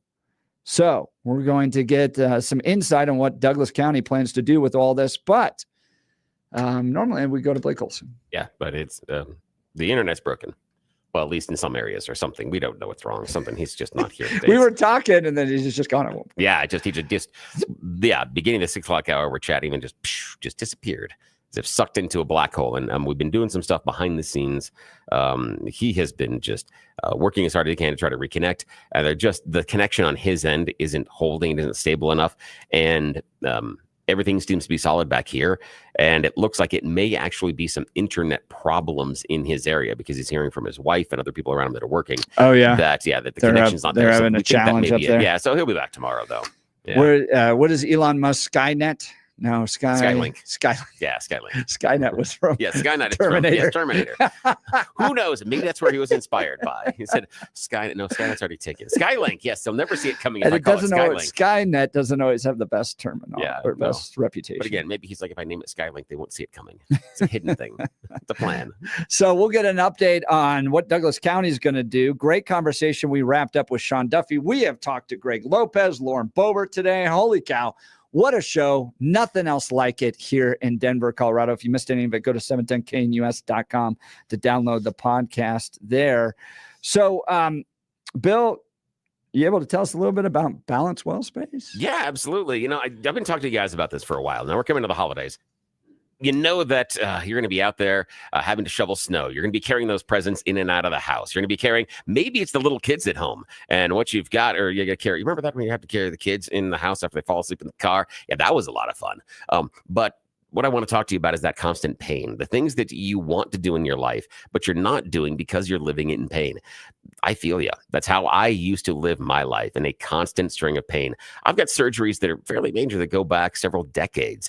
And those were things that over time began to hurt more and more. I couldn't figure out why every day it felt like someone had taken one of those Swiss Army knives and stuck the blade in my lower back. Well, it's because my vertebrae were fusing together. I had back surgery a number of years ago, and things were going badly. I went and met this amazing medical team at Balance Well Space. Dr. Julie, Dr. Jess, the entire team. We did a personal evaluation. They took the pictures, the x-rays, stuff like that. And then I talked to them about what was hurting. We put together a plan, and now my back feels incredible. Feels like it did decades ago before I had surgery. I don't have the constant sciatica. I don't have the weakness. That's been a huge change. And I'm also regenerating that disc in my lower back that was, gone. And that's why my vertebrae were fusing together. I'm also regenerating the meniscus in my left knee as we're talking. You know how you're going up and down the stairs and it gets a little wobbly at times? I was having that, trying to carry. I got 6 people in the house. Okay, heavy baskets of laundry. That's what I was carrying. And my knee was wiggling and sometimes almost giving out on me. Now, that's my strong knee. I want the team at Balance Well Space to have the opportunity to change your life just as they have mine. All you got to do is reach out to them. balancewellspace.com. balancewellspace.com. What makes them different? 2 words: integrative medicine. That means under one roof, you get a whole bunch of different treatments. You show up for one appointment and you can get chiropractic care, physical rehabilitation, wave therapy, regenerative care, trigger point injections, neuropathic care, and a whole bunch of just technologically advanced, non-invasive modalities. I learned that word, modalities. No, that's what they told me. So that it can make a difference in your life. One of the things they did for me is use a machine that shot electrical signals through the muscles in my back. It changed what my lower back muscles were doing in and around those hurt vertebrae. It loosened them up. It didn't make me as tight, and it also relieved the sciatica. All non-invasive. It felt like a little electrical massage. It's kind of cool. You can experience the same thing in their new offices in Lowry, right across from Hangar 2. They've got plenty of parking. Reach out to them at balancewellspace.com, balancewellspace.com. I'm sure you've got a medical team, but the question I have for you is, when's the last time they talked about you? Are they having regular meetings and discussing your treatment? Are you sure that every doctor you're seeing throughout the course of the week or the month are all rowing in the same direction? How do you know? At Balance Well Space, they get together every couple of weeks. They talk to you, they reevaluate you, and they talk amongst each other about what tweaks and changes can they make to your treatment plan to make sure that you are getting better, that you're reaching your goals. Yes, this is focused all about you, with an entire medical team focused on getting you back to where you want to be. Yeah. Reach out to him today. BalanceWellSpace.com. You can kick it off even before Christmas and start your journey. Imagine how it's going to feel in the new year when you don't have that daily pain. BalanceWellSpace.com. BalanceWellSpace.com. And when you reach out to him, tell him you heard about him here on the Jeff and Bill Show, because we sure do appreciate it. Talk to my friends today. Back to you, Jeff. That's great to hear, Bill. All right, some breaking news. Fox reporting Georgia Appeals Court disqualifies DA Fani Willis. Fannie, I don't know. Fani Willis. And, shout out to Joe from Arvada. He threw me a bone on this earlier today, saying this was coming. He had seen something earlier. Yeah. We just didn't have a chance to talk about it on the air. So, again, I got to give him props. I want to give him his flowers, because he called us earlier during Sean Duffy's conversation and said, hey, have you seen this? And so now that's why we're bringing it to the air to you right now. Georgia Appeals Court disqualifies DA Fani Willis and her team from Trump election interference case. A Georgia Court of Appeals disqualified Fulton County District Attorney Fani Willis and her team from prosecuting President-elect Donald Trump in his election interference case on Thursday. The court did not toss Trump's indictment entirely, but Willis and the assistant DAs working for her office now have, quote, no authority to proceed, unquote, after carefully considering the trial court's findings. In its order, we conclude that it erred by failing to disqualify DA Willis and her office, the filing states. The remedy crafted by the trial court to prevent an ongoing appearance of impropriety did nothing to address the appearance of impropriety that existed at times when DA Willis was exercising her broad pretrial discretion about who to prosecute and what charges to bring. The court said, while it recognizes the appearance of impropriety generally is not enough to support disqualification, this is the rare case in which disqualification is mandated and no other remedy will suffice to restore public confidence in the integrity of these proceedings. Accordingly, we reverse the trial court's denial of the appellant's motion to disqualify DA Willis and her office, the filing states, as we conclude that the elected district attorney is wholly disqualified from this case. The assistant district attorneys, whose only power to prosecute a case is derived from the constitutional authority of the district attorney who appointed them, have no authority to proceed. In an exclusive interview with Fox News Digital, Trump said that the whole case has been a disgrace to justice. It was started by the Biden DOJ as an attack on his political opponent, Donald Trump. They used anyone and anybody, and she has been disqualified, and her boyfriend has been disqualified, and they stole funds and went on trips. But nothing. Yeah. The thing that is going to be interesting, and I want our listeners to pay attention to how this is talked about in this next 24 to 48 hour news cycle, is listen to how the people that you find influential in your life, as far as the media, how they're discussing this. Because this ruling, from what I browsed, seems to be it's about the relationship with the boyfriend and how the money was moving back and forth, and was he paying for certain things? Was she using office money to pay for things? It didn't center on the core charges or the case. The court didn't dismiss the case and say the case doesn't hold. It said because of the appearance of impropriety, she can't prosecute. Somebody else could. That's my reading of the case so far. And what I want people to pay attention to is how many people are going to tell you the case is dead. How many people are going to tell you that they threw out the case? How many people are going to tell you this is obviously the court has ruled that this was a biased Department of Justice from Biden and whatever the hell it is. And how many people are going to come to that conclusion rather than, and I could be misinterpreting it, but I believe based on my reading, the interpretation is this is based on the relationship with the boyfriend. She dirtied the water because the improper relationship with the person that was consulting and putting together some of the charges. They said, you don't date the people, you don't share the money, and you did some things illegal with the money. So you need to be removed because you give impropriety to the case. Not that the function of the case was wrong.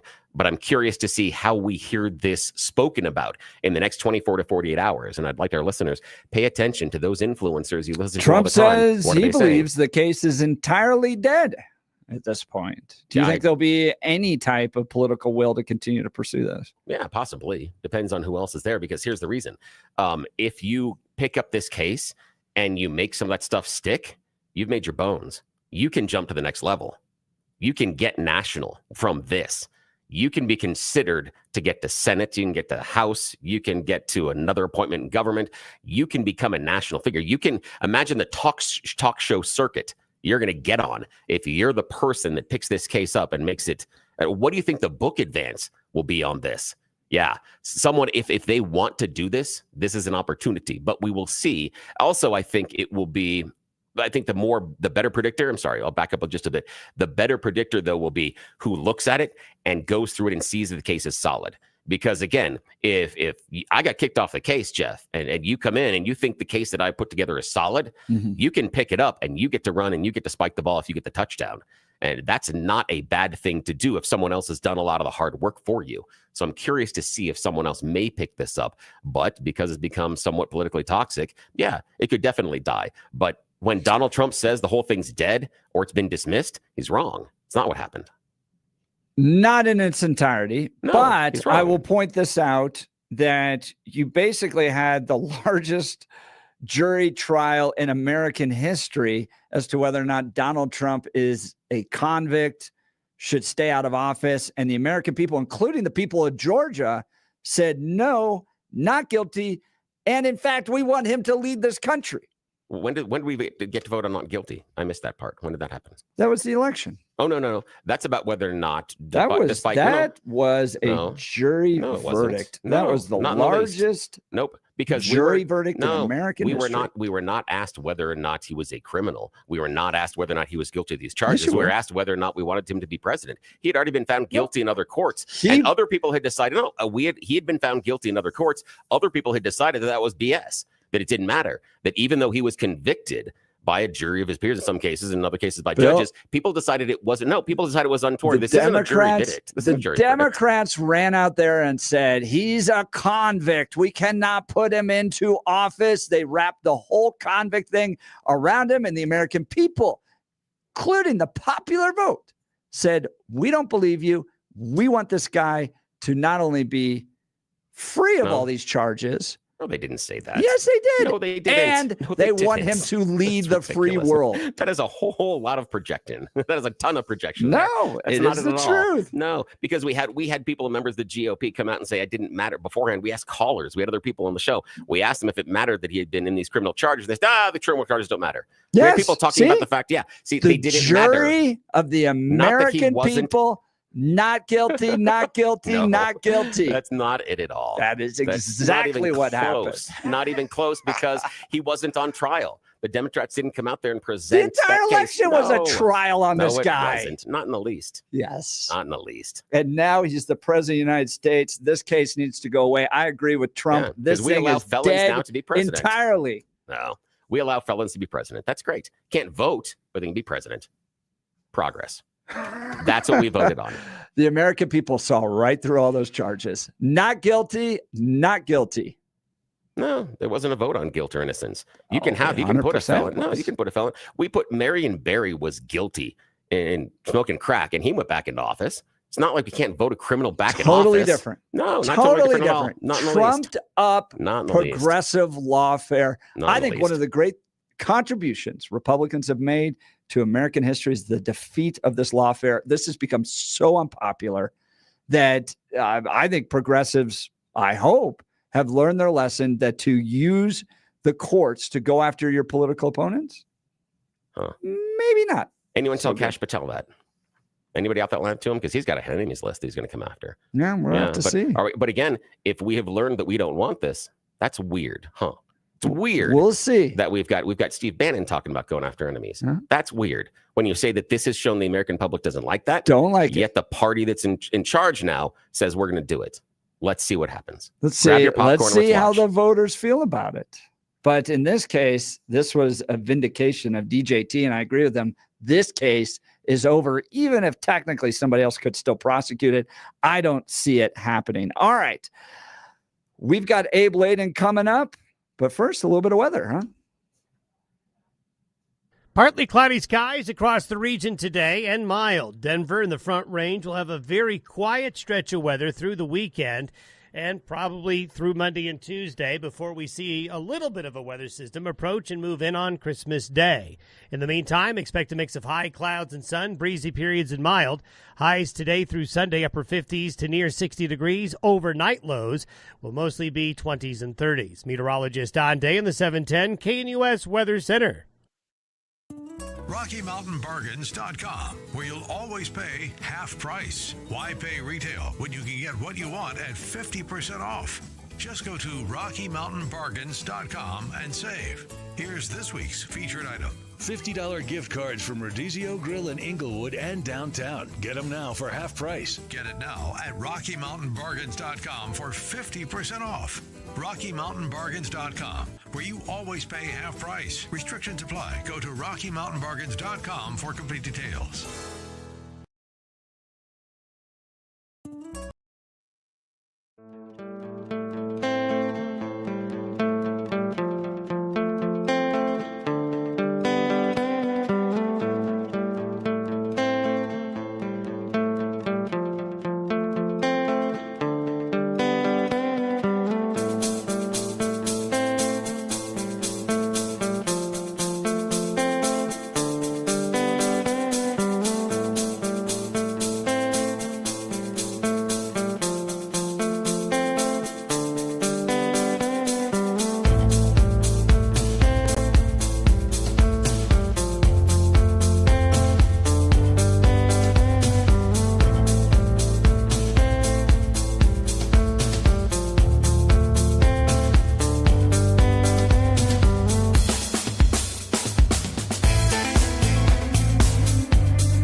At this hour, I'm Christina Owayo in Dallas, and here are your top stories. A British court says police can seize more than $3.3 million in unpaid taxes from influencer Andrew Tate and his brother Tristan. The Devon and Cornwall police force went to court to claim the money from the Tates and a woman identified only as Jay. The money is held in 7 frozen bank accounts. A lawyer for the force said that the Tates were serial tax evaders who failed to pay any tax on $26.5 million in revenue from their online businesses. Chief Magistrate Paul Goldspring ruled that financial transactions by the brothers were a, quote, straightforward cheat of the tax authorities. On the flip side, Andrew Tate is accusing the government of outright theft. The Supreme Court will hear arguments next month over the constitutionality of the federal law that could ban TikTok in the United States if its Chinese parent company doesn't sell it. The justices said Wednesday that they will hear arguments on January 10th about whether the law restricts speech in violation of the First Amendment. The law, enacted in April, set a January 19th deadline for TikTok to be sold or else face a ban in the U.S. However, it's unclear how quickly a decision might come, but the justices could act after the arguments to keep the law from taking effect, pending a final ruling. That's what you need to know at this hour. In Dallas, Christina Aguayo, Salem News Channel.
GA with the federal government for civil immigration enforcement. The district court on Tuesday dismissed the case, but Douglas County, anticipating this outcome from the outset, is prepared to appeal. To provide some insight on this is Douglas County Commissioner Abe Laydon. Abe, thanks so much for joining the Jeff and Bill Show. Good morning. Well, good morning and Merry Christmas, Jeff and Bill. How are you? Yeah, likewise Good. to Merry you. Christmas. Thanks for taking time. I know you were celebrating with your staff there in Douglas County. Thanks for joining us today. So you guys anticipated this. Where does this case go next? You going to continue to fight and push this? We're going to continue to fight, guys, and we're going to take our state back. We're anticipating that this could actually lead to some significant precedent that could help other states, and who knows how far it'll go. But, the big welcome sign on Colorado saying that we're a sanctuary city needs to come down.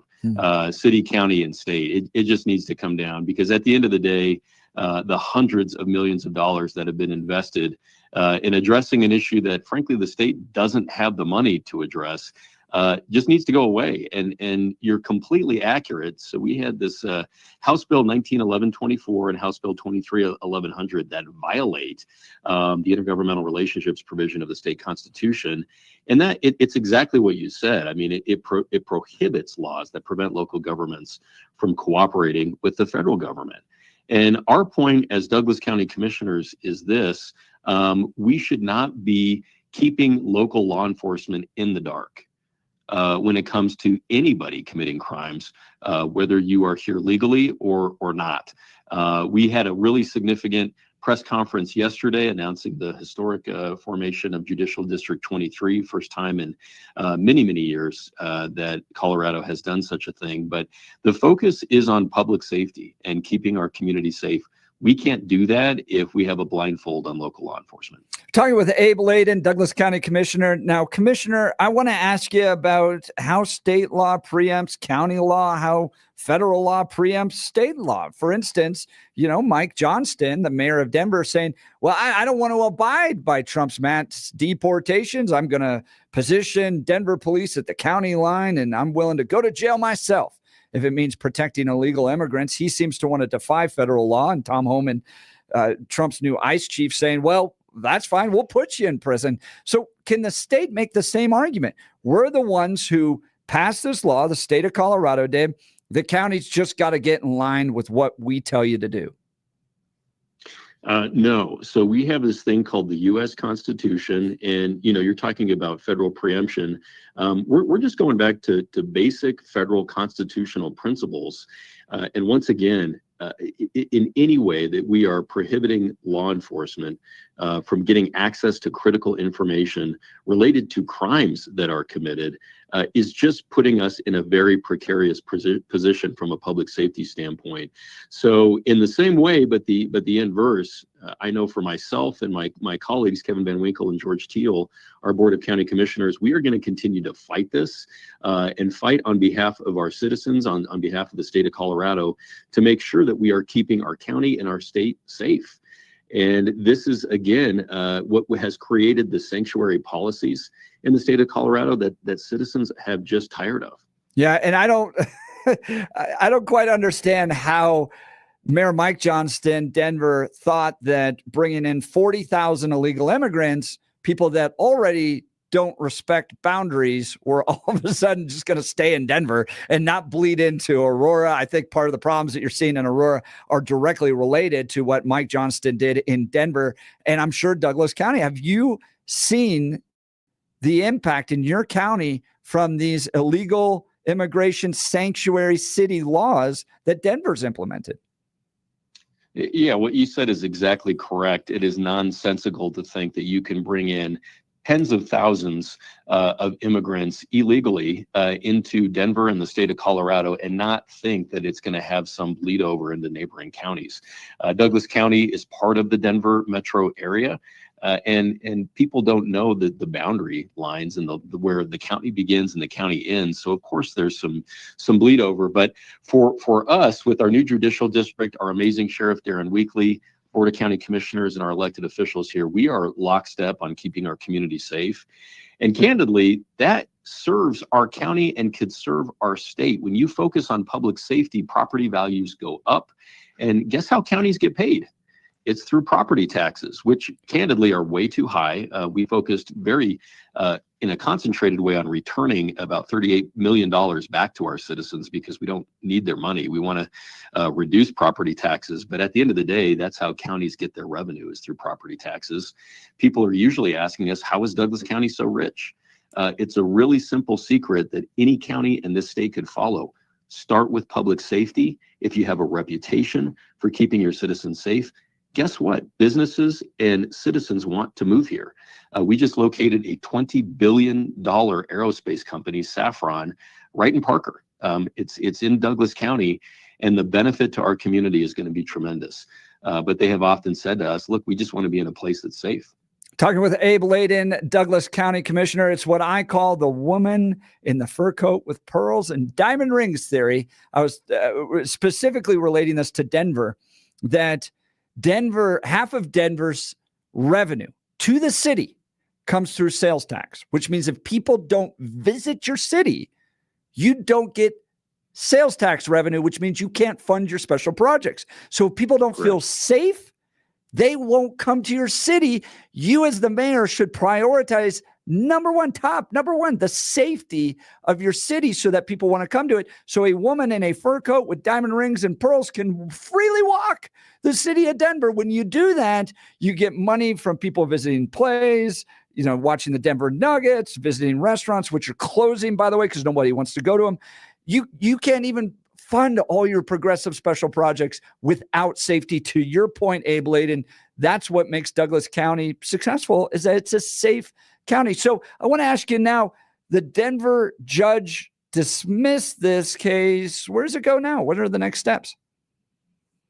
Well, and great point there. Every time I connect with Mike, I was born at Rose Medical. I'm a 5th generation Coloradan. I want to see Denver succeed. I want to see the state of Colorado succeed. And we can only do that through common sense policies. And I think as conservatives and as Republicans here in Douglas County, we try to just champion common sense that, just the most normal citizen in our community would immediately understand. Keep a community safe, you're going to have better sales tax revenue and better property tax. In terms of the procedure, we knew this was going to happen, so we are going to appeal. Hopefully it'll be taken up by a higher court that will understand that this policy of keeping law enforcement blinded is simply unconstitutional. So that will be the next step. We'll continue to champion this issue and fight it. But I want to be really clear. We are a county of compassion. We support legal immigration, legal. If it is legal and documented and you're going through the proper channels, we get it. Do that and do it the right way and pay taxes. Nobody's saying we are anti-legal immigration, but if you are coming here not through the proper channels, taking advantage of our hospital infrastructure, our law enforcement, our public services, and not paying taxes, that is significant to us. And it is not compassionate to bring 40,000 immigrants to our community, which is a cold weather climate, and not have a plan. And candidly, that's what happened earlier this last year. It was going to cost Denver about $155 million were the initial projections. I know they've come down from that a bit, but I don't know where that money's coming from. Mm-hmm. For us, we have functionally ended homelessness in Douglas County. We just announced we have zero panhandling, zero folks that are in no encampments. So we have a camping ban throughout the entire county and did an official count. No encampments anywhere in Douglas County. Had 6 unsheltered homeless. 6, not 60, not 600, 6. Denver's facing about 6,500, and it just continues to grow. So we're excited to keep moving that needle forward, but we can't do it without partnership. So we're hoping that common sense prevails. Speaking of that partnership, Donald Trump begins his administration on January 20th. How do you expect his administration to affect this lawsuit, your ability to govern Douglas County? Well, I will tell you that the federal government and the Trump administration, based upon past experience with the Trump administration, has been outstanding when it comes to closing our borders and focusing on this immigration crisis. And, we've often heard it described by President-elect Trump that it is an invasion. And when we are not serious about the impacts to our community, then this is exactly what we should expect, is that we're dealing with a crisis economically and really significant challenges to public safety. So I'm really excited. We will be there for the inauguration, our board and several members of our elected official delegation here in Douglas County. We are excited to focus on our country first, the freedoms of taxpaying Americans and protecting our state and the country. Abe Laydon, Douglas County Commissioner. I know you have a very busy day. Thank you for taking time to join the Jeff and Bill Show. Appreciate you, Jeff and Bill. Have a great rest of your day. Merry Christmas, everybody. Merry Christmas to you as well. So we'll continue to follow this lawsuit that's taking place between Douglas County as well as several other counties representing 25% of Colorado's population, suing the state on these 2 laws that were passed that really prohibit local governments from cooperating with the federal government in immigration enforcement. This a top issue in the campaign. Well over 60% of Americans wanting to see mass deportations, and Douglas County wanting to help achieve that, but not able to with some of these state laws. So we'll have to see where it goes. We'll continue and would love to hear your thoughts on this. Feel free to give us a call, 303-696-1971, 303-696-1971, or text us on the Dan Caplis Law text line, 720-819-5115. That text line coming right in here to the studio, 720-819-5115. You're listening to The Jeff and Bill Show. We are Denver's talk leader, News Talk 710, KNUS. At this hour, I'm Christina Owayo in Dallas, and here are your top stories.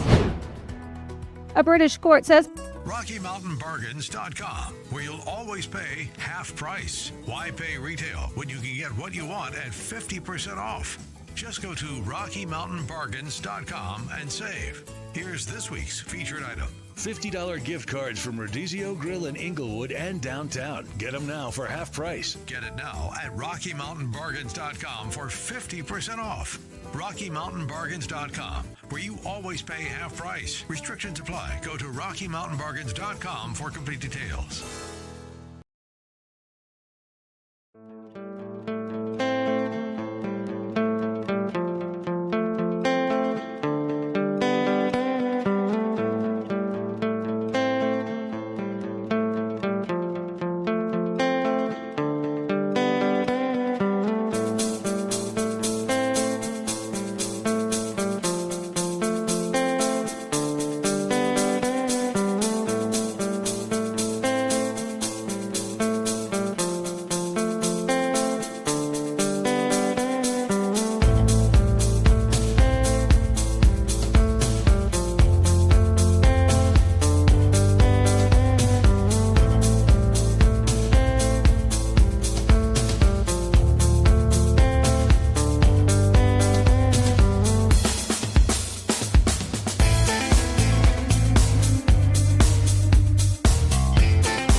Welcome back to the Jeff and Bill Show. Is this Doja Cat? No, this is Justin Bieber. Shut up. Yeah, this is Biebs. That's a dude? Yeah, this is the Biebs. He's young. Yeah. I thought this was, I no. swore this was a girl singing. No, this is Justin Bieber. This is one of the very few Christmas songs that have stuck around from a pop star that is new. It's very hard to get these to. There's one from Kelly Clarkson we're going to play on Monday that has done a really good job as well. You've got Rob Thomas, Christmas in New York. It's hard. Everybody tries to break out with their own. Dan and Shay have a Christmas song, the original Christmas song. It's season. It sucks. It's awful. Dude, it's Mariah Carey's season. You know, that it's weird that you say that because I have a Mariah Carey Justin Bieber duet. So it's so cool that you brought that up, my friend. I love you. You're the best. That's the only pop star I knew that actually has a Christmas. You know what kills me because about I thought that was a woman singing. Yeah. You know what kills me about the Mariah Carey thing is that people forget that Styx has a Christmas song by that same title that came out a dozen years beforehand.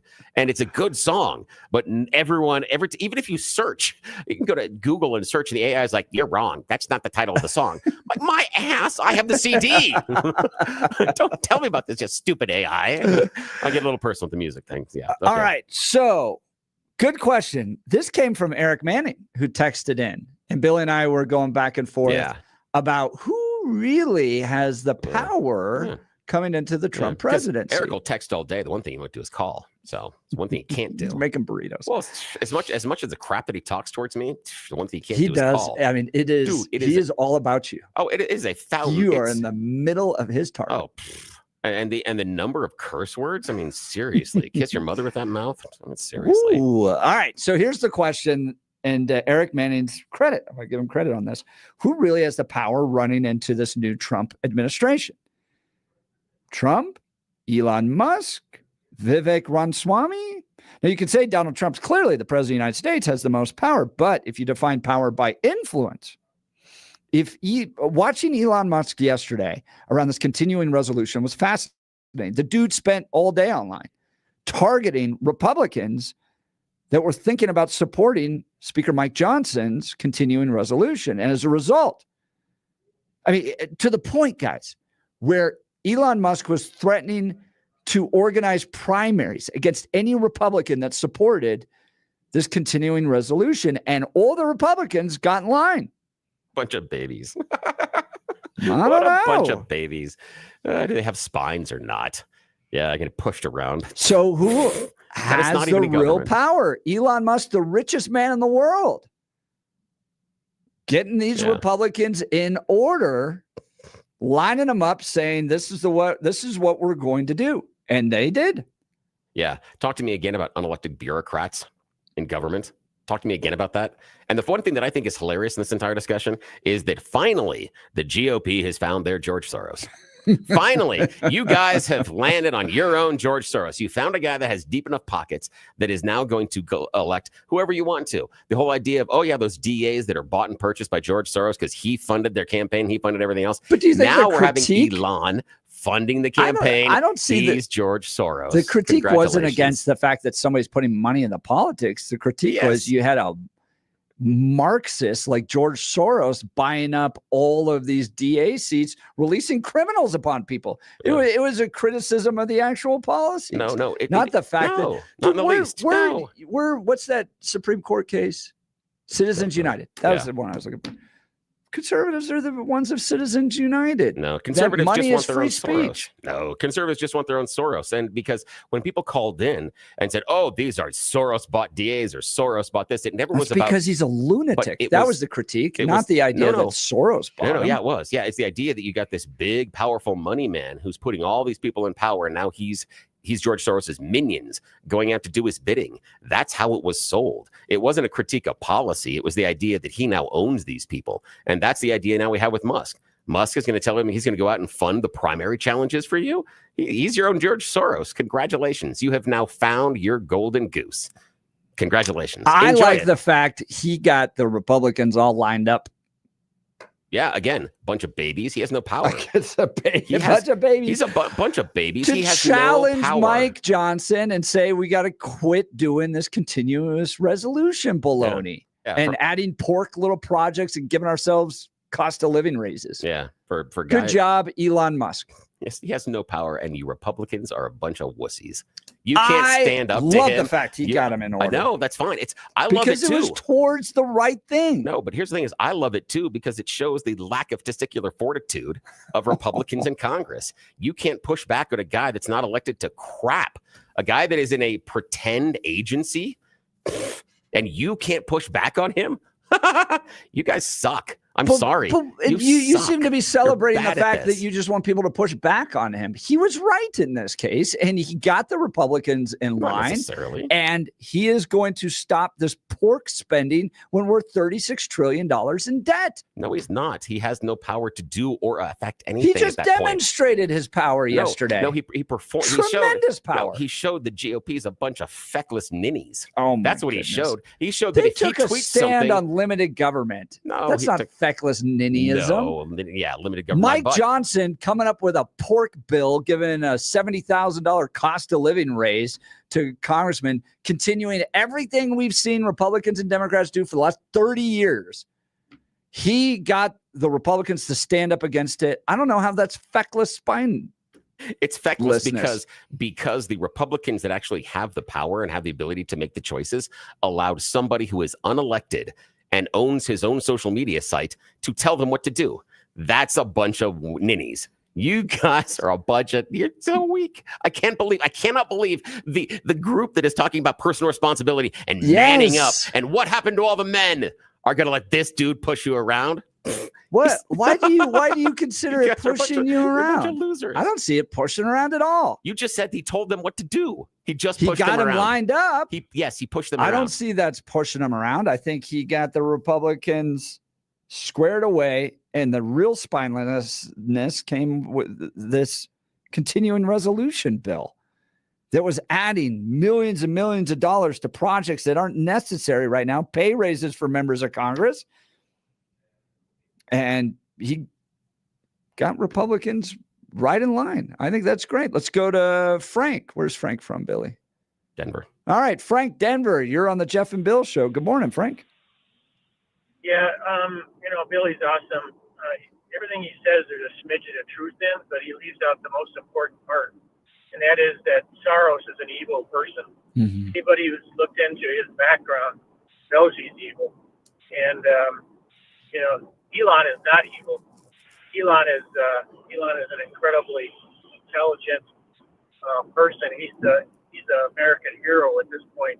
He's equivalent to Henry Ford 100 years ago when Henry Ford came along.